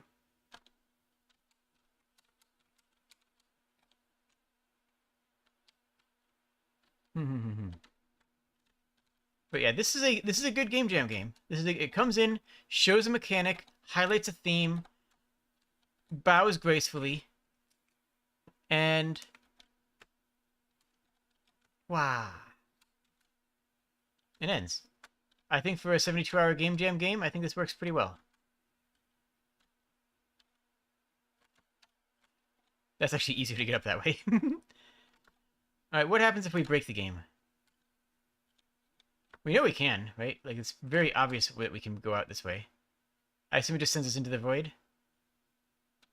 It actually is an outside of here. Not much of one, and it... Oh! Yeah, there's an alternate ending! Cute!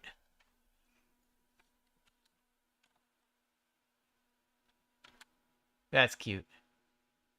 Honestly, I respect that. I really do. Let's check out the other side first. I missed. Never mind. That is a really cute thing to do. Hello, Thiago. I like it. This is a good game. Hydrated. Positron overflow.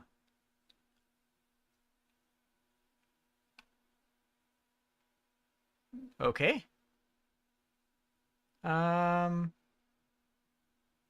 let's just we'll then slam the play button. Guide the asteroid. I do like this. Oh, okay. I do like this style of tutorial. With left bus. Okay, so we need to. The antimatter asteroid will follow your gravity. Okay. Lead at the mining pad, but don't let it touch any sort of matter, including yourself. I like that. Is that a thing? That's the thing. Cool. More rocks. So you're the. Okay. Oh, we do have a limit on energy. Gotcha, gotcha, gotcha, gotcha, gotcha. Oh, okay, I see it, I see it, okay.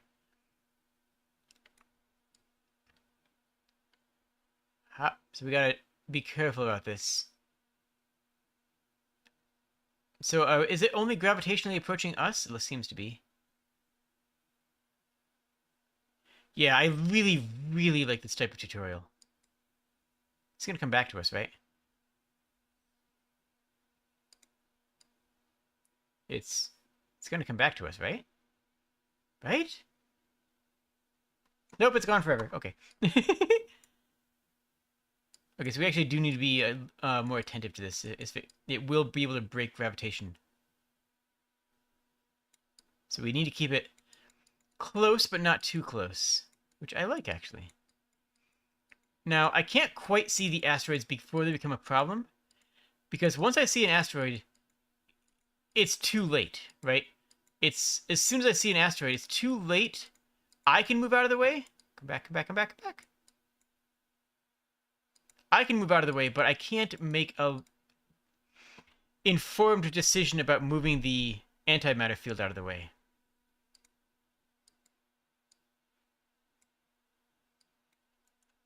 Oh, I have a zap button. Hmm.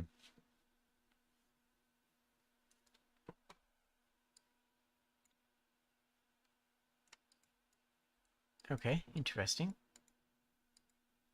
So are you the antimatter thing? Are you what I'm getting here? Collect asteroid scraps to gain power. Okay, so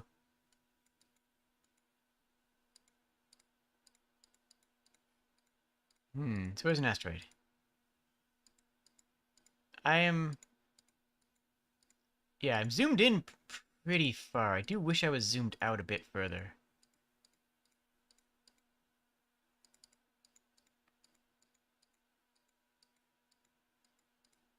Haven't seen any asteroids. Ow, I got bonked. Buddy, buddy, buddy, you gotta come after. You gotta. Okay. Is that you? Does it? Cool. Oh, I got you. I see what's going on. So if I collect these, I get more power, which threatens my ship exploding.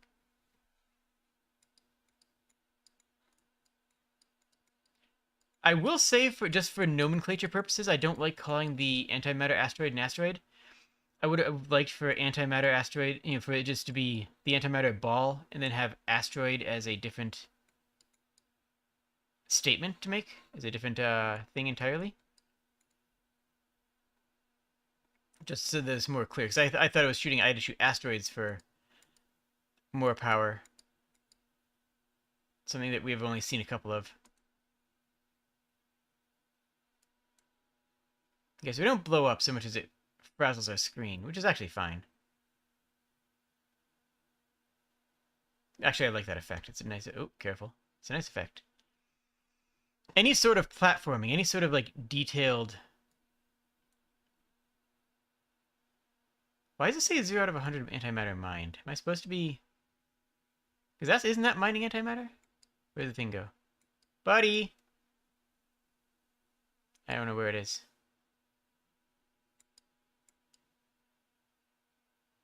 Well, oh well.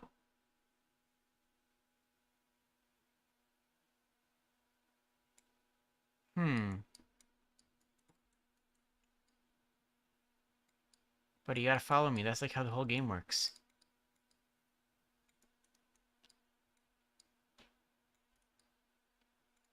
Buddy, buddy, get back here. Get back here. So 0 out of 100 antimatter mined. Interesting. So if it wasn't for the right-click thing, I would say this could make for an interesting mobile game, right? I feel like this would be an interesting mobile game, except that you can't right-click on a mobile game, and that's kind of core to the gameplay here.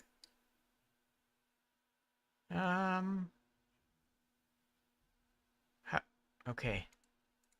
We do need more... Wait, is it gone? Get back here, you. I wish I had a radar, right? Like, this so... We're zoomed into the point where I need more intel about things that are off-screen. Like, right now, I don't know where it is. If I go north here, does it... No. If I'm over here, no, it's gone. It's gone forever. I can't fix that. I don't know where it is. I would love to have either a radar or a... something to let me know. Something to let me know where it is when it's not here. Because if I zot some pieces of particulate off of this... Okay, we just blew up there from exploding. We blew up there from exploding. That's exactly what I said. Okay.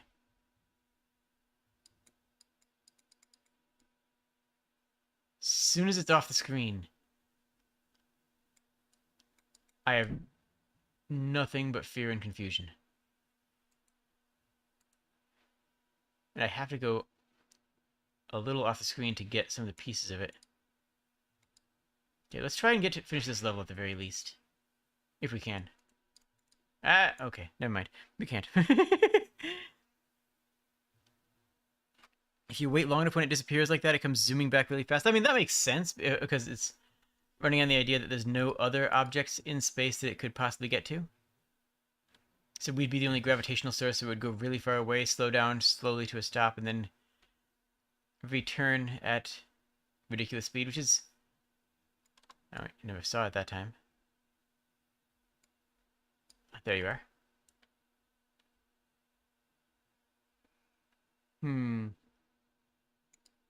I can't even chase that. Okay. Don't chase that one. Get this. There's a piece I can get.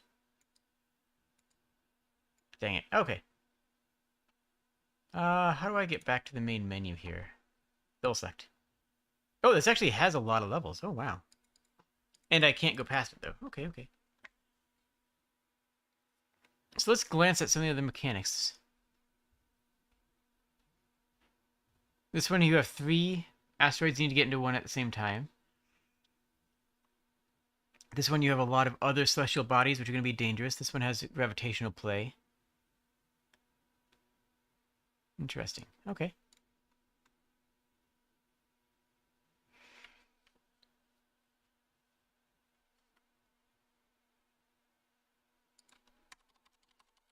Yo! Let's try some of the other one. Big payload. This is just... The gimmick of this one is that it's bigger. Maybe we can mine some pieces off and make it smaller. No? No? Okay.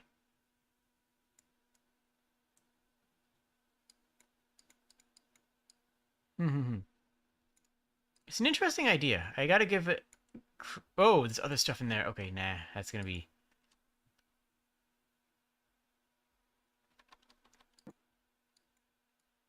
Nebula. What's gonna go wrong here? Oh, interesting. There actually is a... You can go faster and slower based on how far you... Okay, that's actually a big deal. I didn't notice that.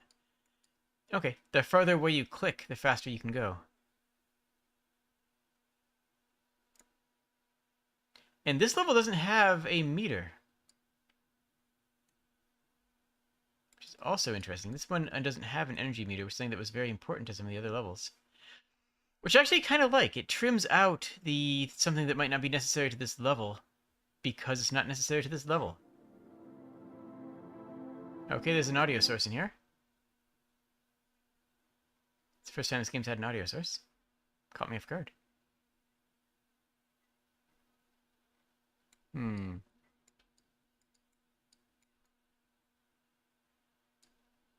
So can we overload even though we don't have...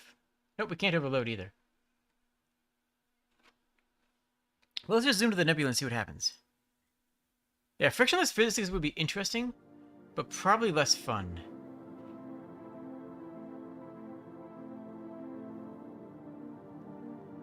This is a pretty way of closing out the game with, for the player.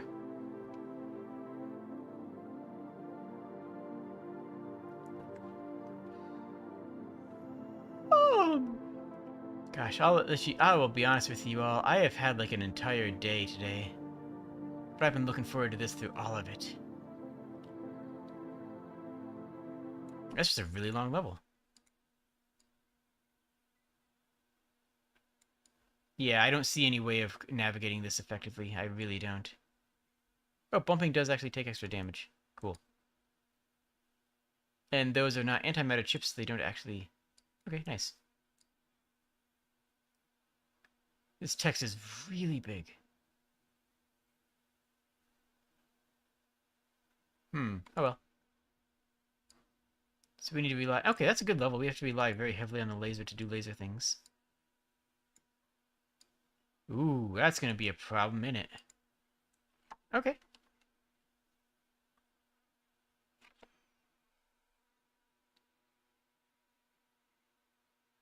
The art's kind of cool, but the art makes the game... doesn't help the game. The game is actually very difficult. Mostly because there's no radar, mostly because there's no way to see past your ship. I don't want necessarily the things to be zoomed out more because you already have a fairly small ship in the middle of a screen. But because of the way the physics work, I feel like you have to have things zoomed out more so that you have the information, right? The limiting information seems to hold back. Technically, seems pretty good. My problem comes more on the design and the art. I mean, I'll go high on the artistic, and I'll there for design. Gameplay works. It's difficult, but that's not a bad thing. It's really, really hard. I think that it's a bit prohibitively hard, specifically because... Yeah, specifically because of that. Specifically because of the way that it handles limiting the user's information, right? I'll give it a... I'll tip my hat to the theme. Yeah, interesting concept, but not sure about the execution, yeah. Also, this doesn't really have anywhere to go forward, right? That's not a game that will ever be able to reach launch. Recoil, too much power. Can we talk about the text going over the other text on the screen? Yeah, that's an artistic choice, and I like it. I would have a problem with that if it wasn't so obviously trying to do exactly that, right? It's trying to be harder to read, but it's not actually hard to read, right? It's trying to be a bit more obtuse, and it's actually working, and I think that's actually okay because it's self-aware enough that that's you know, artistic design. Yeah, this is about what I expect. Nice. Yay! This is nice. This is a cool game. This has some... Oh. This has some inspirations that I... Ah. There was a... What was it? It was Game Maker's Toolkit had a jam where the theme was you can't move. The theme was you cannot move. And this reminds me very much of that. In a good way. And it works well with too much power, too. Okay. Because I have to use this. I like the dual work here. I have to simultaneously use my weapon to attack, and it's functionally my only real way to move. Like, yeah, I can move a little bit more than I actually would expect. Oh, I can get hit by my own bullets. That's actually really good to know. Because the ricochets are going to pile up, right? Ricochets are going to be a capital P problem in this game. For me as a player. So, it's another interpretation of too much power. You know, if there's too many ricochets... Oh, dang. Then I am creating too much damage. Otherwise, I would just be, you know, filling the world with more projectiles. My own instead of the enemies, but functionally that's the same. Okay, they do go way after a little while, but, you know, then I'm not playing the game, right? I would actually not have them depreciate. I would actually have those projectiles last indefinitely. I would have those projectiles last literally forever, and every missed shot is a threat. But that's just me. Oh. Okay, yeah. Did I get hit twice there, or just... I thought I got hit once. Can I shoot the bullets? No, I cannot. They pass through.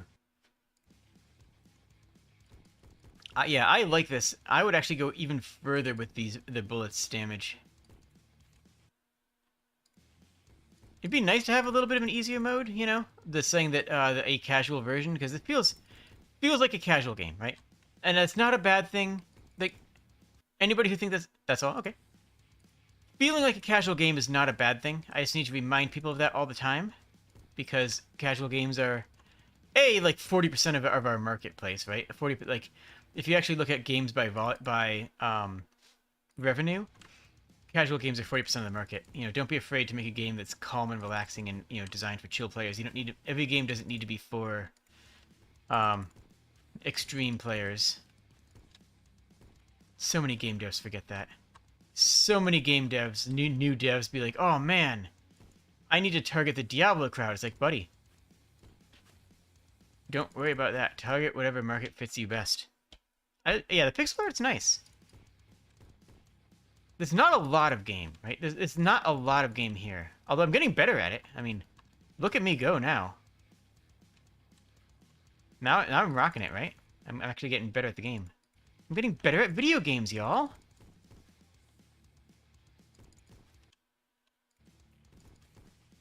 Which is good. I mean, that means that there is a skill component. I mean, obviously there is. There was no question of it. Ah. But that's still interesting. And there's a little bit of audio in there. Is that credited? I don't know. Okay, I guess it is that music was made for the jam. Peter left a comment on Peter's work. This is great work, Peter. Honestly, that's hilarious. That's actually just hilarious.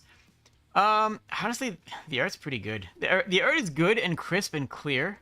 Everything is clear about what you're supposed to do. Everything is signposted and telegraphed well. I like it. Actually, hold on. Is it the same? 1, 2, 3. Okay, it's the same. Okay, I just want to see if it was different damage if it comes from the enemies. Technical works real well. It's not impressive, but it does work really well.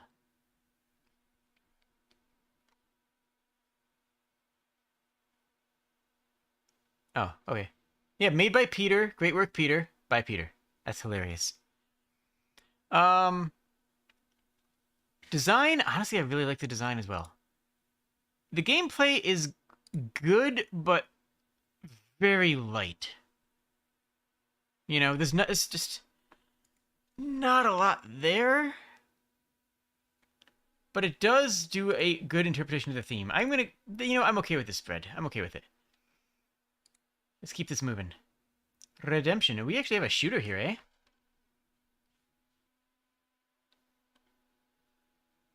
I choose play.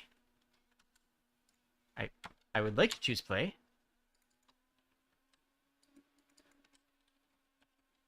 There we go. To Mr. Doe, your reputation is preceding you everywhere. We couldn't meet in Red Peak. I met your wife and son, though. Blah, blah, blah, blah, blah. Okay. Your mission is simple. Piece of gold. Okay, whatever. Words. Always assume people aren't going to read your text. I actually really like the art in this. This is really nice art. No collision on the cacti. Is there collision on the sign? Shift is nothing, so there's no run option. Okay, there's no collision there either. Is there collision on anything? Let's find out if there's a border. No, there's no collision. Okay, well. We're down here now. Goodbye, world. I'll miss you. I'll always remember the times we had together. Remember that time we hugged a cactus? Those were good times.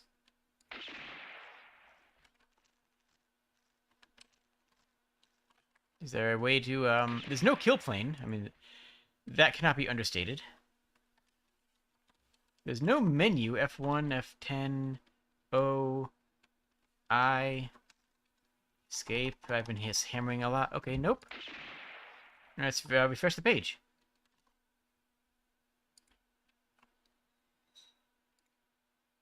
Maybe this time we won't jump off the map. So I can't click this. I have to go over to. I have to take my mouse off. My hand off my mouse and hit Enter on the keyboard to be able to play it. WASD. So that's an opportunity where you can teach the player the controls, right? Right. So bring a piece of gold.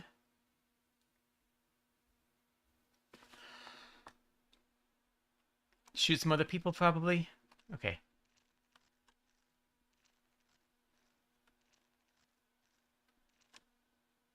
I actually like the weird mapping of those rocks. Where it looks jittery and like parts of it aren't. Ooh. Oh, what's going on here? Ooh, that's a shader issue. Okay, we got some shader issues. Which is a shame because on the whole, I like the shaders in this game. Hello? Yo, that's my bullet. Yo, my bullet actually has physics in the world? Okay. I can't jump? So that's annoying. I can't actually go in there because I cannot walk up that step. I have to go over here and come in from this angle. That's not optimal. I like the art style. Oh, nice! Okay. Alright, so that is a... Yeah, a 2D sprite projected onto in a 3D world. Does it look weird if I do this? I'm out of bullets? I'm out of bullets? I might be out of bullets.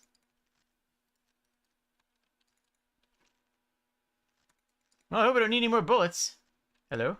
Card. Can I pick up my bullets?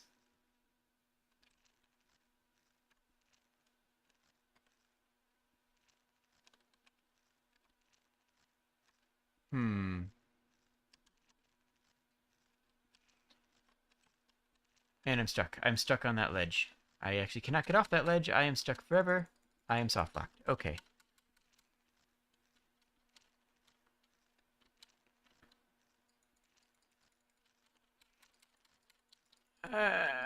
It's a refresh. Hard reset. It's... So, Kyle says this is either impressive for 72 hours or you're not great at time constraint games. It's a question of what you're working on. This game has very weak design and very weak coding. There's actually a lot of coding in here that's not fantastic. But the modeling is great, right? The shaders are on point. The model, this looks good. Like, this actually just, like, looks cool. I have no idea how much ammunition is in my gun. I didn't realize it was limited until a few moments ago.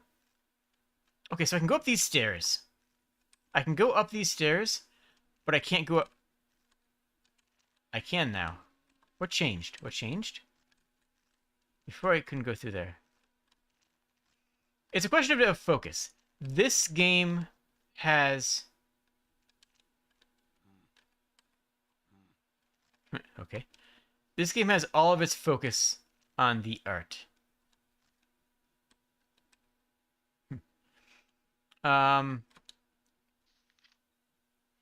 What?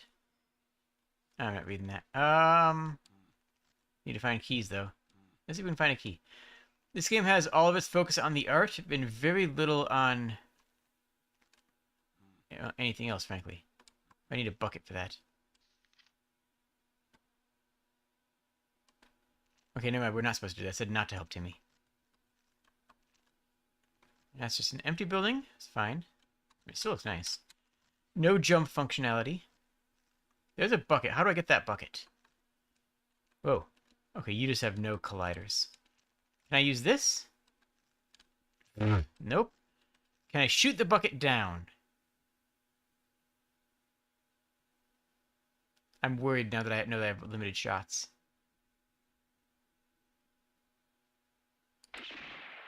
Nope, can't. Okay. Is there any other landmarks, or is it just the... Here. What do you got? Wait, what? Press T to drop the gun? Wait, what? Why would I do that? Why would I ever do that?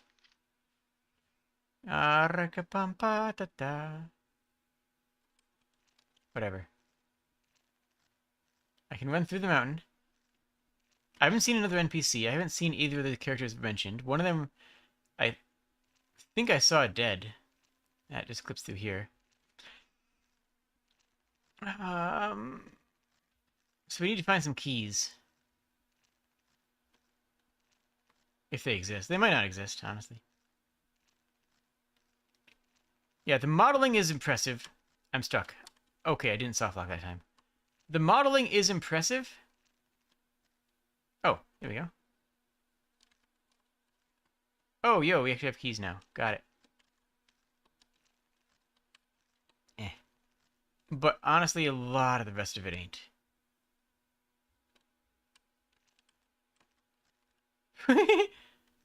Okay. Nothing doing here.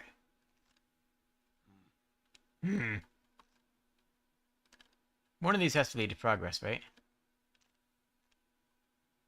Oh, did I just pick up a key through that wall? I think I did, actually. Yeah, I just picked up a key through that wall.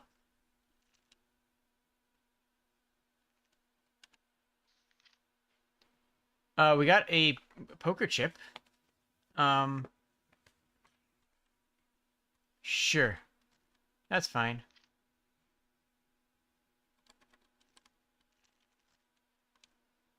Well, we got this other key, so let's see what it does. Nothing. Anything else out here? No. I don't know where I'm supposed to go? I mean, like, game design-wise, there should be something that hints to me of where I'm supposed to go. The only hint that I have, without reading that dialogue, because that's not happening, is that this well needs a bucket. And there's a bucket over here. And I cannot get that bucket.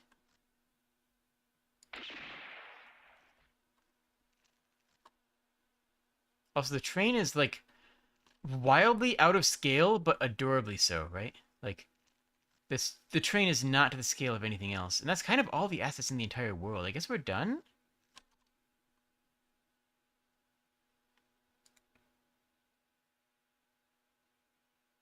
Yeah, okay.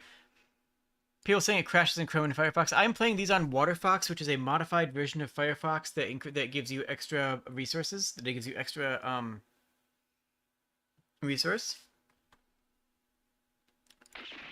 This is an issue of game design, right? This is an issue of conveyance, of waypointing. This is an issue of breadcrumbing. This is an issue of mostly the conveyance part, honestly. Where do I go? Like, real talk, where am I supposed to go? They said that one of them was a card player. Like, I know I'm memeing about not reading the stuff, though, to be fair, I'm not. Oh, that thing's gone now? I guess that notice is gone now. I was memeing about not reading the stuff, but, like, I shouldn't, there should be enough game here to help me in that direction. But I did see there was one character I was supposed to find who was a card player. Cool. I found a card on the ground next to a pool of blood. I see some blood steps upstairs, which is actually pretty nice, that go in here. What is that? Jimmy fell in the well after throwing the cat to see how deep it was. Cut the rope and put the extra bucket in the water tank. I tried. They cut the rope and put the extra bucket in the water tank. I tried to get the water tank doesn't have a collider, so I can't get to it, right? Like, the water tank itself does not have a collider. So my ability to climb this ladder is severely limited by the ladder's lack of existence. I have found nothing to use the gun for, so my first thought in that situation is adventure game logic. Okay, the gun must not be a combat tool, it must be a puzzle-solving device. That's a common thing, right? Well, gun as puzzle-solving device, has failed. Oh, wait, it didn't fail it. What the heck? Why did I just miss before? I just straight up missed before, I guess. Okay, well, never mind. I did it like 2 times and I was pretty sure I was lined up perfectly. Maybe that's it. Okay. Oh. It doesn't work, though. Maybe more... I don't know. They also explicitly told me not to get him out of the well, so, like, I guess I, could just, write that off. It said not to get him out of the well. Press T to drop the gun. Okay, but why do I do that? Like, okay. This community has attacked the Holy Mountain again and again. We try to stop them, but it looks like they were born to destroy. Those weapons you invented are too dangerous. Drop them in the well, and we'll leave the rest in peace. Okay, I guess we'll try that ending then. We'll go drop the gun in the well. Oh, I'm inside the mountain. Hey, Timmy, want a gun?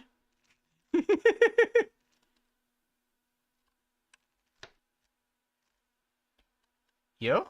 What's that? Gold nugget.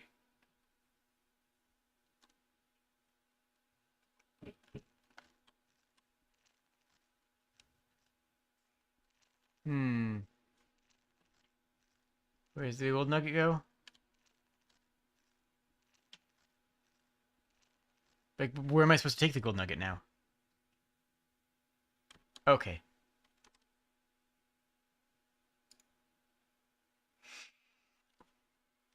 The art is pretty. The game's a mess, technically.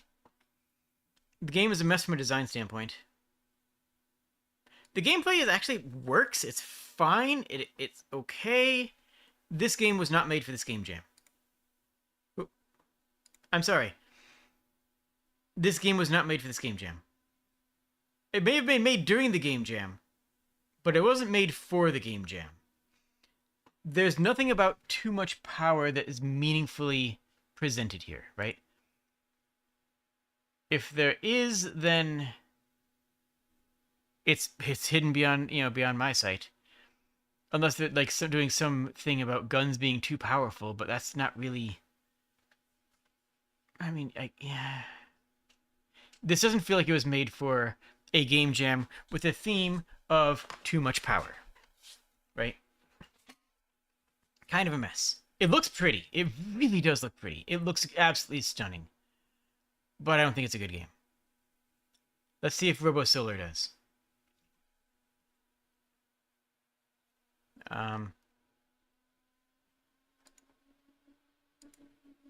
Still loading. Okay. Am I messing up?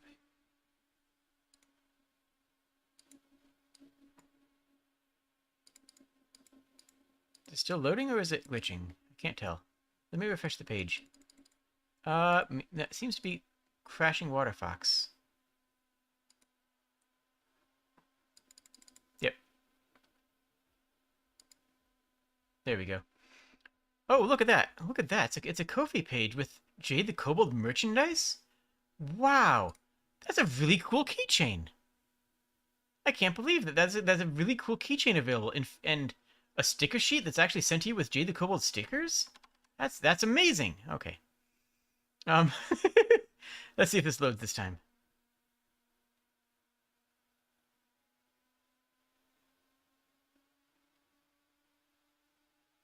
Okay, it's just a heavy game that will load eventually. Okay. Well, at least I got a good bit out of it.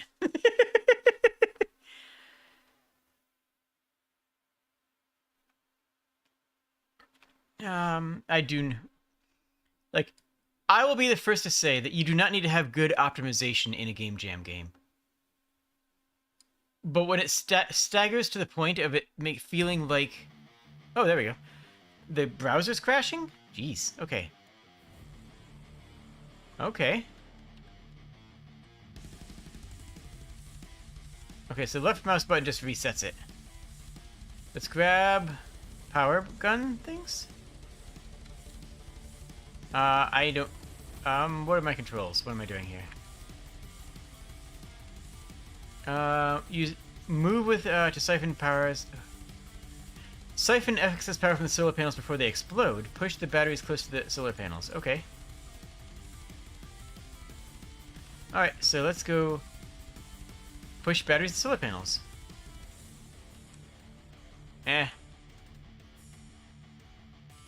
There's one. You know, I kind of like this. This is kind of cool. I'm digging this. Honestly, it has that shaded art style, which I genuinely do like. The model works. More importantly, the model reads at this distance, right? Like, if you look at the model, you can tell very clearly its run cycle, very clearly what it does. Oh, dang it, I hit the spacebar by accident. I wish that's you know, a thing. Alright. Music is actually more intense than I would have expected. Super intense music. Okay, let's get this one over here. For an animation at a model that's at this distance, that is this far away from you, being able to make it read is the most important thing, to the point where I would say it's almost the most and only important thing. Does the animation read? In this case, what animations do I need to read? I need to read that the model is moving and running. Check. That works great. I need to be able to read my hitbox. Look at how square my walk cycle is. With my arms going completely contralateral, almost in identical measure to the legs and almost identical distance and all that. That means that my character's hitbox is extremely obvious at all times. My character's hitbox could not be more clear, which is probably the single most important thing on the animation front. Full stop.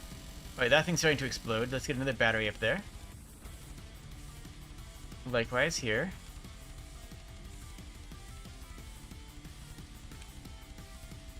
And now we can drain these two. They drain very quickly, which is good. Can I fish this one out of the corner? Can I? Kinda. Not easily. Interesting.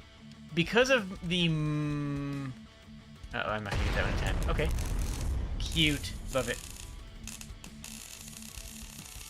Oh, game's not over. We can actually play with only one panel. I did not expect that. I thought that was going to be... There we go. It does look like it has a little bit of a tether. Okay. You know, I like this. One more run on this, but I'm actually liking this a lot. It's very clear when they're about to explode, both with particles and visuals. It provides me all the information that I need. Even though I'm only doing one thing on one level, it's very, very clear what my goals are and how to get to them. Now let's get these other ones up here ready to go. I need to actually do like a swap pattern. But because of my lack of pure control, because I don't have like, you know, an exact control. Okay, that one's full. You notice how that one rolls away when it's full? Its physics change and it gets nudged when it's full. I like that a lot. Because it means that these are not going to get trapped. They're not going to get trapped on next to the panels. Which honestly I suspect had to have been figured out through playtesting.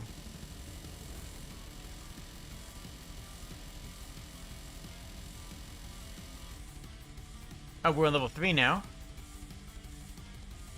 That one's already starting. Okay, that one's good. Is it not? No, it's not. I thought it was. This one was close enough. It wasn't. You're good. You're fine. Don't explode. Don't explode. Why would you explode? Oh, that's actually an integrity meter. That's not. So that's actually going to go down starting from there next time it's full. Right? So next time that battery is full, it's going to immediately detonate.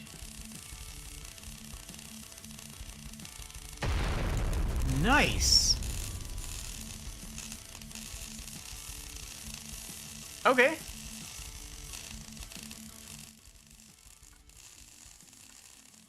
The technical, it works. It works great. Artistic, I love the art.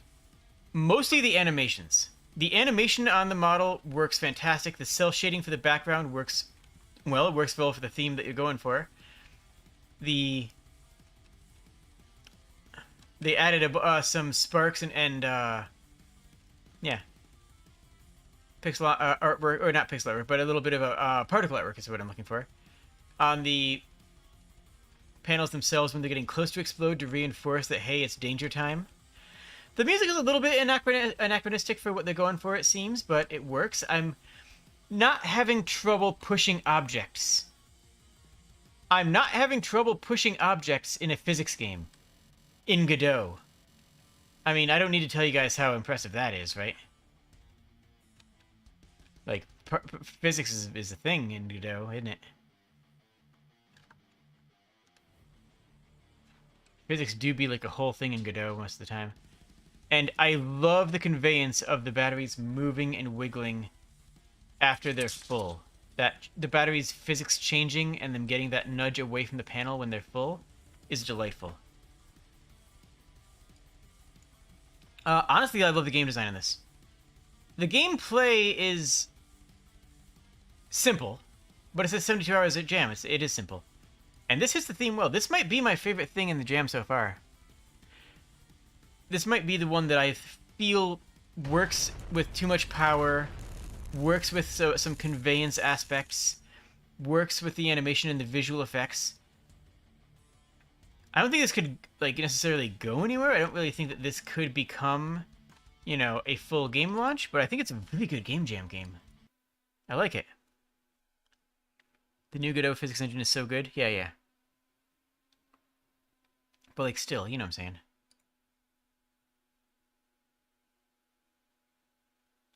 Alright, we got 4 to go.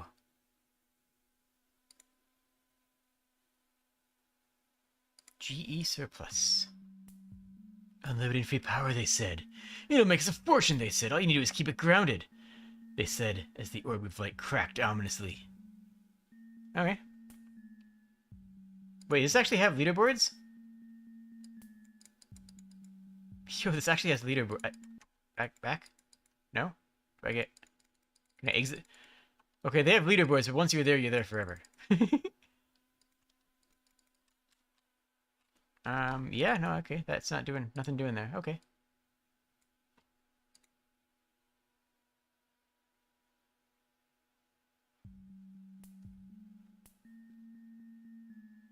Use surplus pots and shields to protect equipment from power surges. Okay. This is fun. This is actually a really fun way of showing the controls. I like this actually. It's so cluttered, but it's so natural. Like, this is not a... It tells you all the information you need to play the video game. But it's more like this is, you know, some notes that the miners left. I totally understand this. They're self-aware on it too. I love it. Hello? Little jittery. How do I do something? How do I do something, though? There's an arrow over there. Do I have WSD? No? 2. That one says 2. Can I use that 2? No. That's what we're protecting. We're protecting these things over here that are actually giving us +1s, though it doesn't tell us +1 what.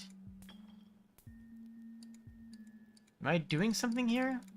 5? What are my verbs? What are my verbs here? I'm clicking everywhere and it's doing nothing. I'm still panning out. We're still getting farther away from the situation. I think we're winning? Oh, the window's too small.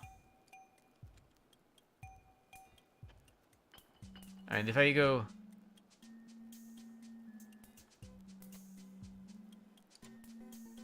Well, here's full screen. I mean, you guys can't see it as well, but yeah, there's nothing else doing here. Yeah, full screen is not actually showing me any more information than what I can see here.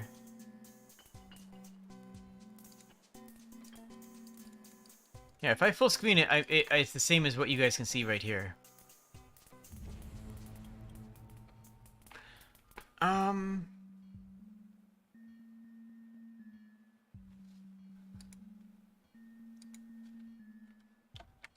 Sure, we count that as a win, I guess. Okay, yeah. Oh, that's interesting. Gotcha.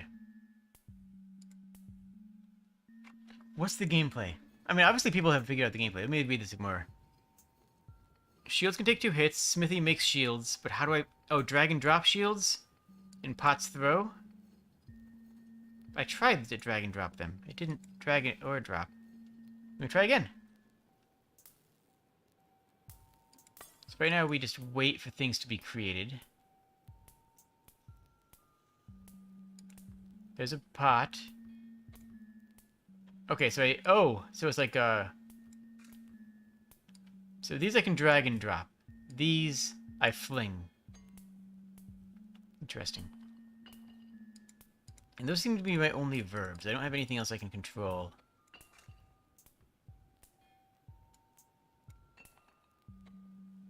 That I can see. So all the stock walls are out. Oop, interrupted. Let's put a shield in front of that. Wait, what? Oh. Okay, there's another shield. Let's keep that thing safe. This thing's making pots and that thing's making shields. Got it.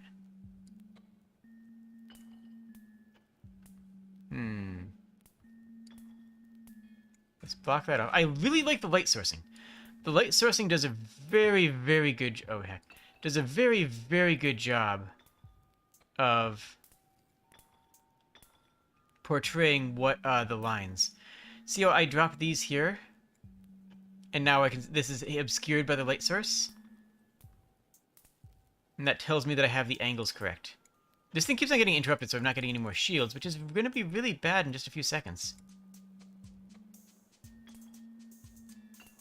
Shields are more important than pottery, so let's focus on keeping the... We want to keep them both safe, but we want to focus primarily on keeping the shield generator safe. That still hit? Okay, let's drop in the shield here. Pottery seems like something we just slam. We just spam pottery whenever we can, because pottery will just take hits for us whenever. So, spam pottery forever. That got disabled. Interesting. I didn't know that could get disabled. Whoa, we got a 1 there. We did something. We did something good. I don't know what we did good, but we did something good. Got a 1 out of 3.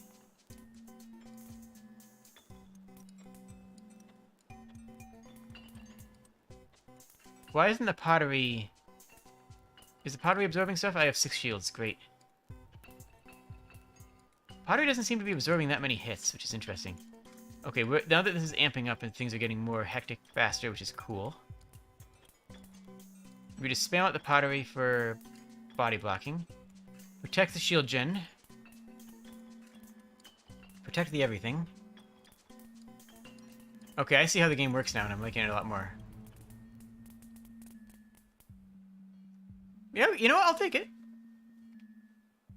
Throw the pots in the black squares. Maybe.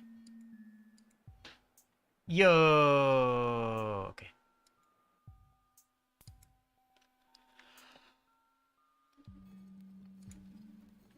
What does it say? And here and here. Drop things here. Well, let's try just dropping stuff there. See what happens.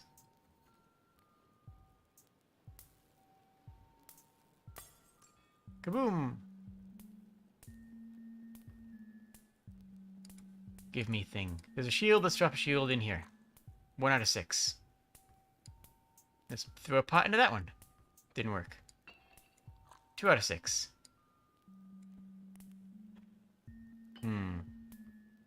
Maybe it has to be the shields. Well, let's hit 6 out of 6 and see what happens.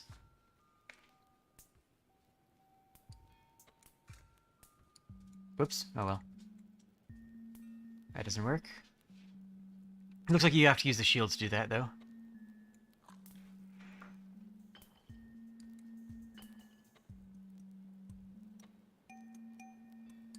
Let's toss that out.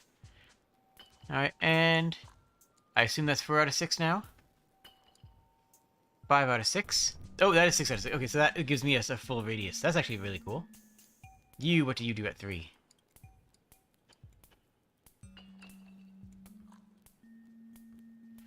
That's a good risk-reward system, actually. I like that.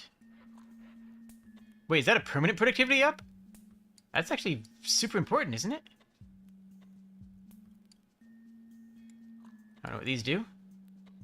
But we're gonna find out. That looks like pottery up, but I don't know what that implies.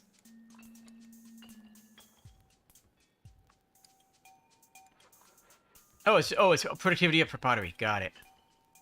Well, the shields seem drastically more useful.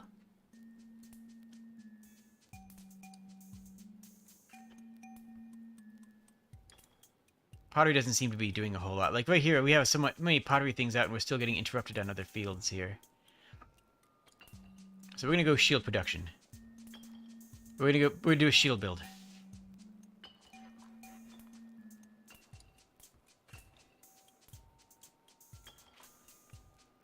If we fail this, we're gonna do all shields all the time. Just spam all the pottery, whatever. Maybe it'll block a shot, maybe it won't. Who knows?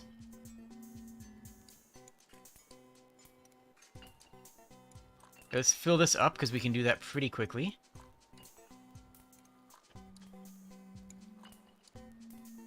Yo! Huge! Huge!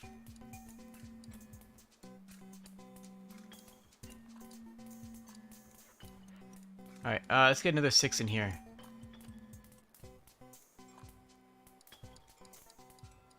Maybe pottery will do something? Maybe? Maybe? Maybe?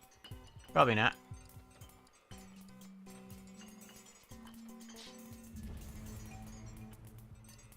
Yeah?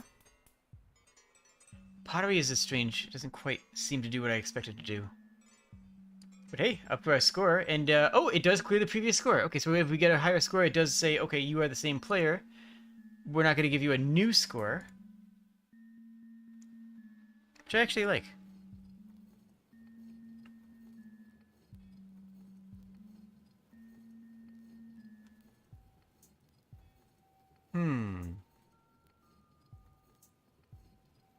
Okay. On the technical aspect, it works pretty heckin' well. Honestly, it works pretty great. Artistic...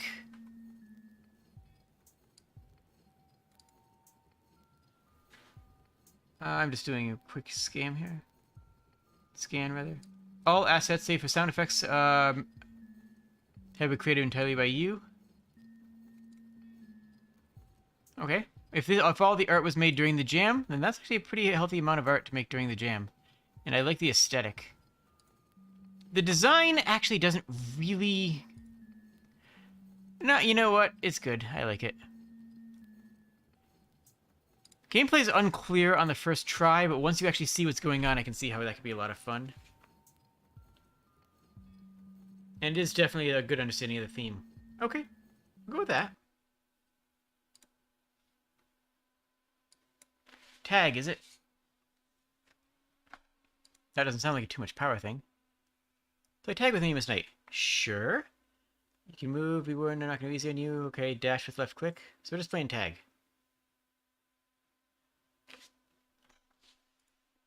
Okay. Oh, okay, we can actually have a big dash. Oh, I like that. Oh, the dash also leaves a wall.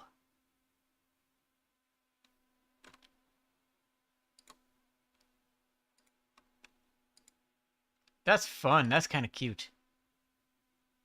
And I like the world shape. Do we have any indications of where they are? I like that animation too. It's a real simple animation, but I like it. And even though the world is completely flat, we can create... Oh, check that out.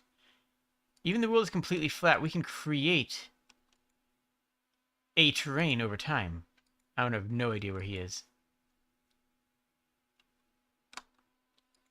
Wait, who's it? Oh, there you are. Do I hit you? Tagged. Get wrecked. Okay, this is actually pretty fun. It has the same problem as the other game where I kind of wish that I had a little bit more indication of where things were when they weren't off on the screen.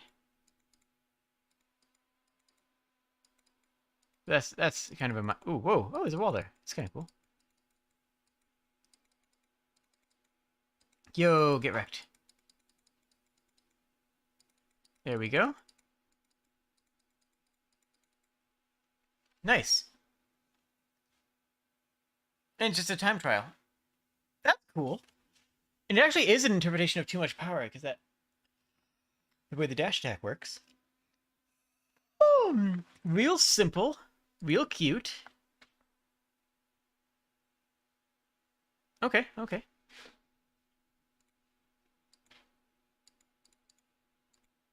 And you have to use the mechanic. Like, you can't not click. Like, it just doesn't work. And yeah, I know where I am on the map because of the things in the world that I've damaged. I think there was supposed to be a health system. You can tell by the way we can, when we dash into things once in a while, like the heavy walls. But they said it wasn't necessary for the game, and frankly, I agree. I don't think adding a health system would add a lot to this game. 2 more.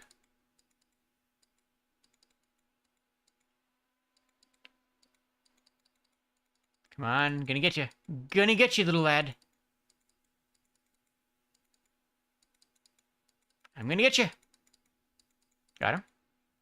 Okay, yeah, that's the whole thing. Okay.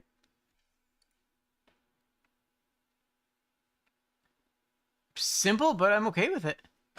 Art's pretty. Honestly, I like how that works in Godot. I don't really know exactly how they did that that background style effect. I like it. I mean, there's not a lot of design. It's just not a lot of game. But I mean, this is a 72-hour jam. There's not a lot of games that have a deep depth to them. I get that. That's going to be for the classic jam, which is I'm super looking forward to. But the gameplay works real well. And it's a good understanding of the theme. That's fun. All right, 2 more. And then I'm going to go just absolutely collapse. Not because of like a long stream. I just am collapsing in general. Oh, they wrote a shader for the cylindrical topography?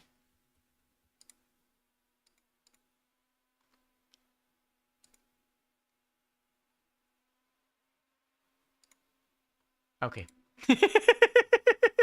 That's reasonable, right? Alright, Rosie, what do we got here? I have no idea what that said. What did that say?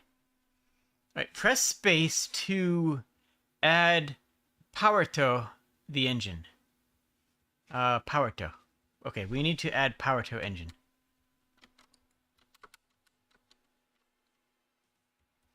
Okay. There's audio, but it's really quiet. You guys can hear it much better than I can right now. Hello? There we go. Oh, that's cool. Okay, that's a good interpretation of too much power too. Just the controls. Okay, I guess there's one downside to this is that I feel like you want to not use the power. Maintain power mode by holding space. Oh, that's why you have to use power. Oh. Okay, okay. My immediate concern is immediately handled. So my immediate concern was that, you know, okay, this is cool, but I'm just going to go glide super slowly, which just kind of defeats the purpose. Then the game said, okay, but you gotta. Because... oh, that's not a clean loop at all. Something's overlapping on it. Oh yeah, this is I'm feeling this. There's definitely the too much power aspect going on really well here. Because I don't want to move quickly. Right? If I move quickly, I perish. But the level restart is so snappy that dying doesn't really feel bad. Because I'm already like halfway into trying the next attempt before I'm even recognizing that I'm dead. Which just works really well. A couple games have done that in the past. Oh, this is... yeah, I'm feeling this. I'm terrible at it, but I like it. One thing that's always true is when you're reviewing games and when you're judging other people's games, you have to recognize that even if the game might not be your style of game or a game that you enjoy, you have to recognize that it's good. And am I like, is this a game that I am finding fun? It's not really my style of game, honestly. Honestly, not very few of the concept of too much power is. But I'm having a blast because I understand what the game's going for, and I'm here for it. And this works. Okay. Dang, I don't know if I can complete this though. I'm just bad at video games. I'm just bad at video game. I'm just bad at video game. I don't know if I can actually do this. Can I use these arrows? Okay, I can use left and right arrows as well. Thank you for having a double map there. I was using W and D before, but having this double mapped actually is great. Oh wait, if I use this, can I just do this and be a little cheesy on it? Can I be a little cheeser here? Might be a little cheeser. Let's try this out.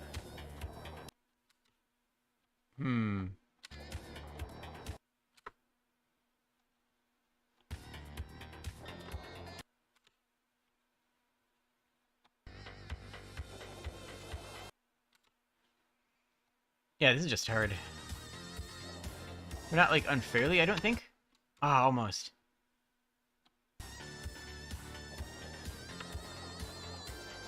There we go. We're halfway through this. Oh, the music's restarting each time? Oh, okay, that does definitely put a... Okay, I like the art style change. I like the change in the art here. Whoa, whoa, whoa, whoa, whoa.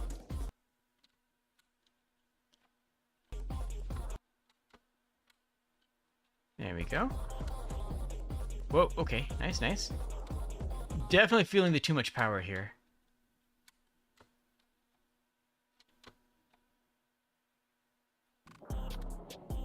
I feel like it's super unfortunate that the music cuts out like that, because the restart on this is so good. Like, that's actually one thing I really, really enjoy, is the way that restart doesn't actually take anything out of you. It doesn't actually exist as a big penalty at all.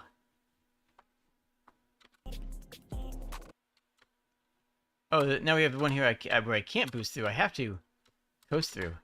Okay. Nice.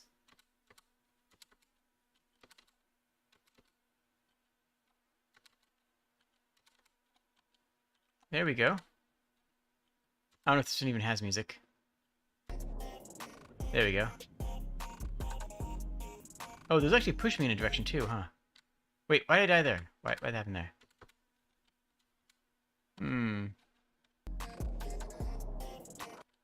Okay. Pow? Pow? Pow, pow, pow? Pow? Okay. I think I'm understanding things. That's a lie, I understand nothing. I've never had a thought in my life. There we go.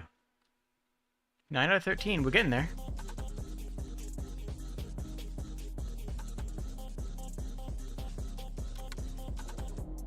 Okay. There we go.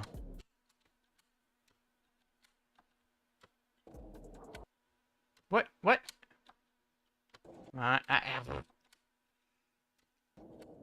Maybe I'm gonna beat this. Maybe I'm not. I don't know. Wait, I was not boosting there. Why'd I die?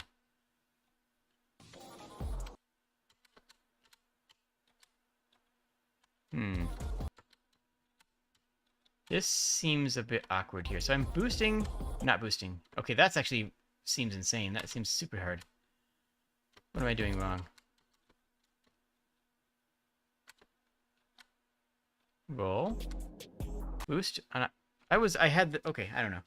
Well, I'll go off this then. I love the art style. I love the aesthetic. And honestly, I think this is one of the few that I'm going to give full points to theme on, because this really does feel like I have too much power. Not necessarily an unwieldy, an impossible amount of power, but definitely more power than I can control. I like that. I like that. The gameplay works. I feel a little weak on the technical because but that might just be me being bad at video games. And it does have the music stutter, which honestly, this would be phenomenal if it didn't have that music stutter. If it just kept the music vibing through the entire time. And I actually like the design a lot too. Is there anything impressive about the design that's more than just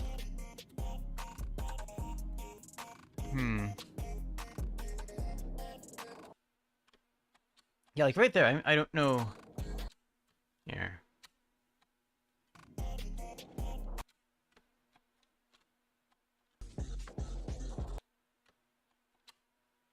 So I am... Yeah, I can't lift up my spacebar fast enough on that one. Or maybe I can, I'm just not doing it. I mean, I'm sure I can, actually. Oh, I did it that time. Cool. Not that it mattered that time.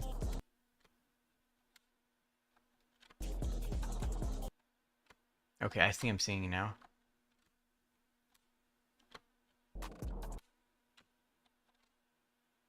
It takes a moment for your input to process, I think. Yeah, okay. Interesting. I like it, though. That's a really cool little game. That could... Honestly, if you're here in chat dev and you did this in 72 hours, make a polished version of this for the Classic Jam. Like, take this game and finish it, because you have a really cool concept here that just seems I think just needs a little bit more polish to be, you know, and you could still submit it. I think you could submit it to the Classic Jam. I think that's allowed. It's a very hard game, but it's punishingly difficult, which isn't always a bad thing, but it makes it difficult for reviewing, you know? Something games journalism. That's terrible text. Friends, I want you to, if you're at your computer right now, I want you to take 3 steps away from your monitor and read this. If you're on your phone, set your phone down and stand up. And read it from, you know, standing height, looking down at your desk or chair, whatever. Tell me if you can read this. I mean, I can read it because I'm sitting at my computer, and obviously the person who made it was, but that's not very legible font.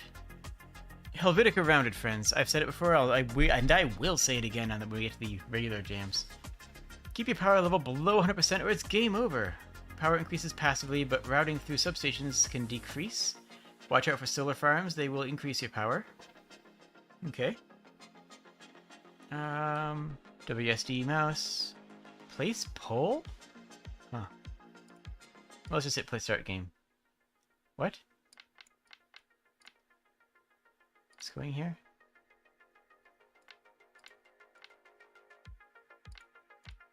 Okay. So I want to go through this? Yes. Interesting, okay. So it's just a simple line maker. This is going to speed up and become much more difficult, in it? Now, I wonder if this is actually a true random or not. And it doesn't make much difference either way, but I wonder if they actually pathed a procedural plan out through this to make sure that it's never going to be unwinnable, you know?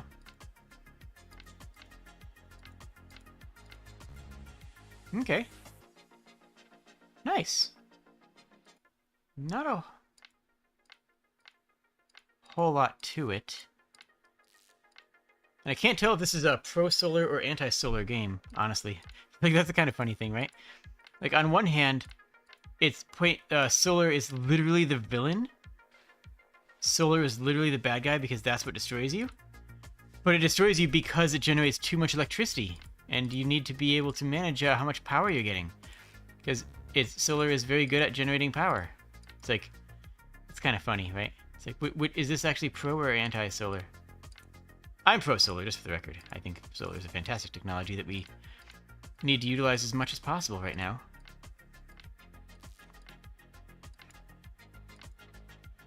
Not to get too deep into it, but like, in a lot of countries, the only reason that coal and natural gas is used is because of government subsidy. To the point that in many locations, coal is no longer actually profitable if you're not getting a whole bunch of money in return for doing it. But that's not really what we're here to talk about.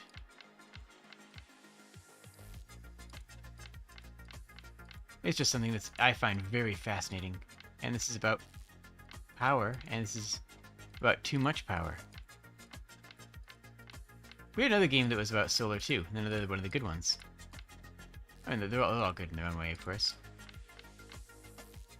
We're starting to get a little bit sped up here, which is interesting, because it does make the game much more difficult.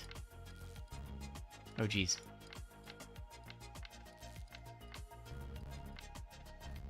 Okay, okay, okay.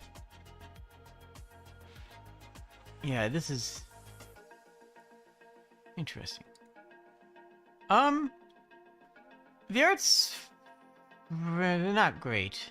And I'm gonna ding it artistic for the font choices, because that's not great to read. Wait, actually, here's an important question.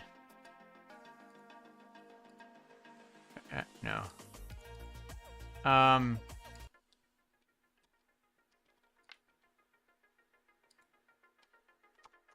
Okay, kind of. I was gonna say, can I pause and plan out a route? Because that would be a way of cheesing the game for a near infinite, movement. That would be a way of cheesing the game for near infinite, victory points. Is when it starts getting really fast, just hit the pause button. Unpause, you know, do like 5 or 6 of these, pause, look at the map.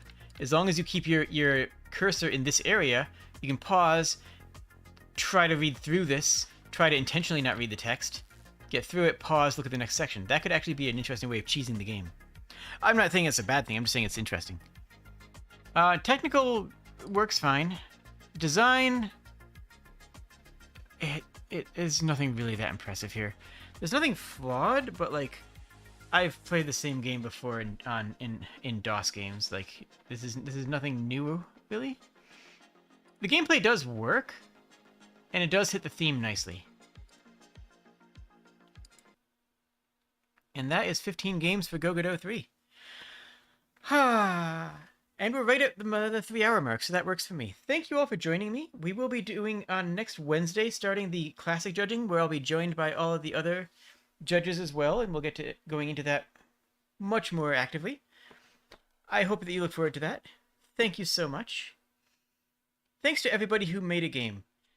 Every game is a miracle. There's so much that goes into making a game, so much that goes into cleaning things up and polishing it and getting it onto the field, that, well, I'm very happy with every single thing here was able to make it into the game jam. I'm glad that everybody was able to submit this.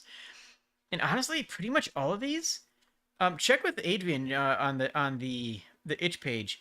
But I think that many of you should be able to polish your game and enter it into the regular jam as well. Because a couple of these here, maybe, I don't know. I have to check with Adrian. I don't know, because you have gotten like third-party feedback in this case, so I don't know. But like, if you can polish some of these up and release them into the game jam, that would be. I would love to see the evolution that these could take over the course of the next 72 hours, over the course of the next almost a week, 5 days, until the game jam, to see where these go. So thank you, and I hope you have a wonderful evening. Cheers, friends.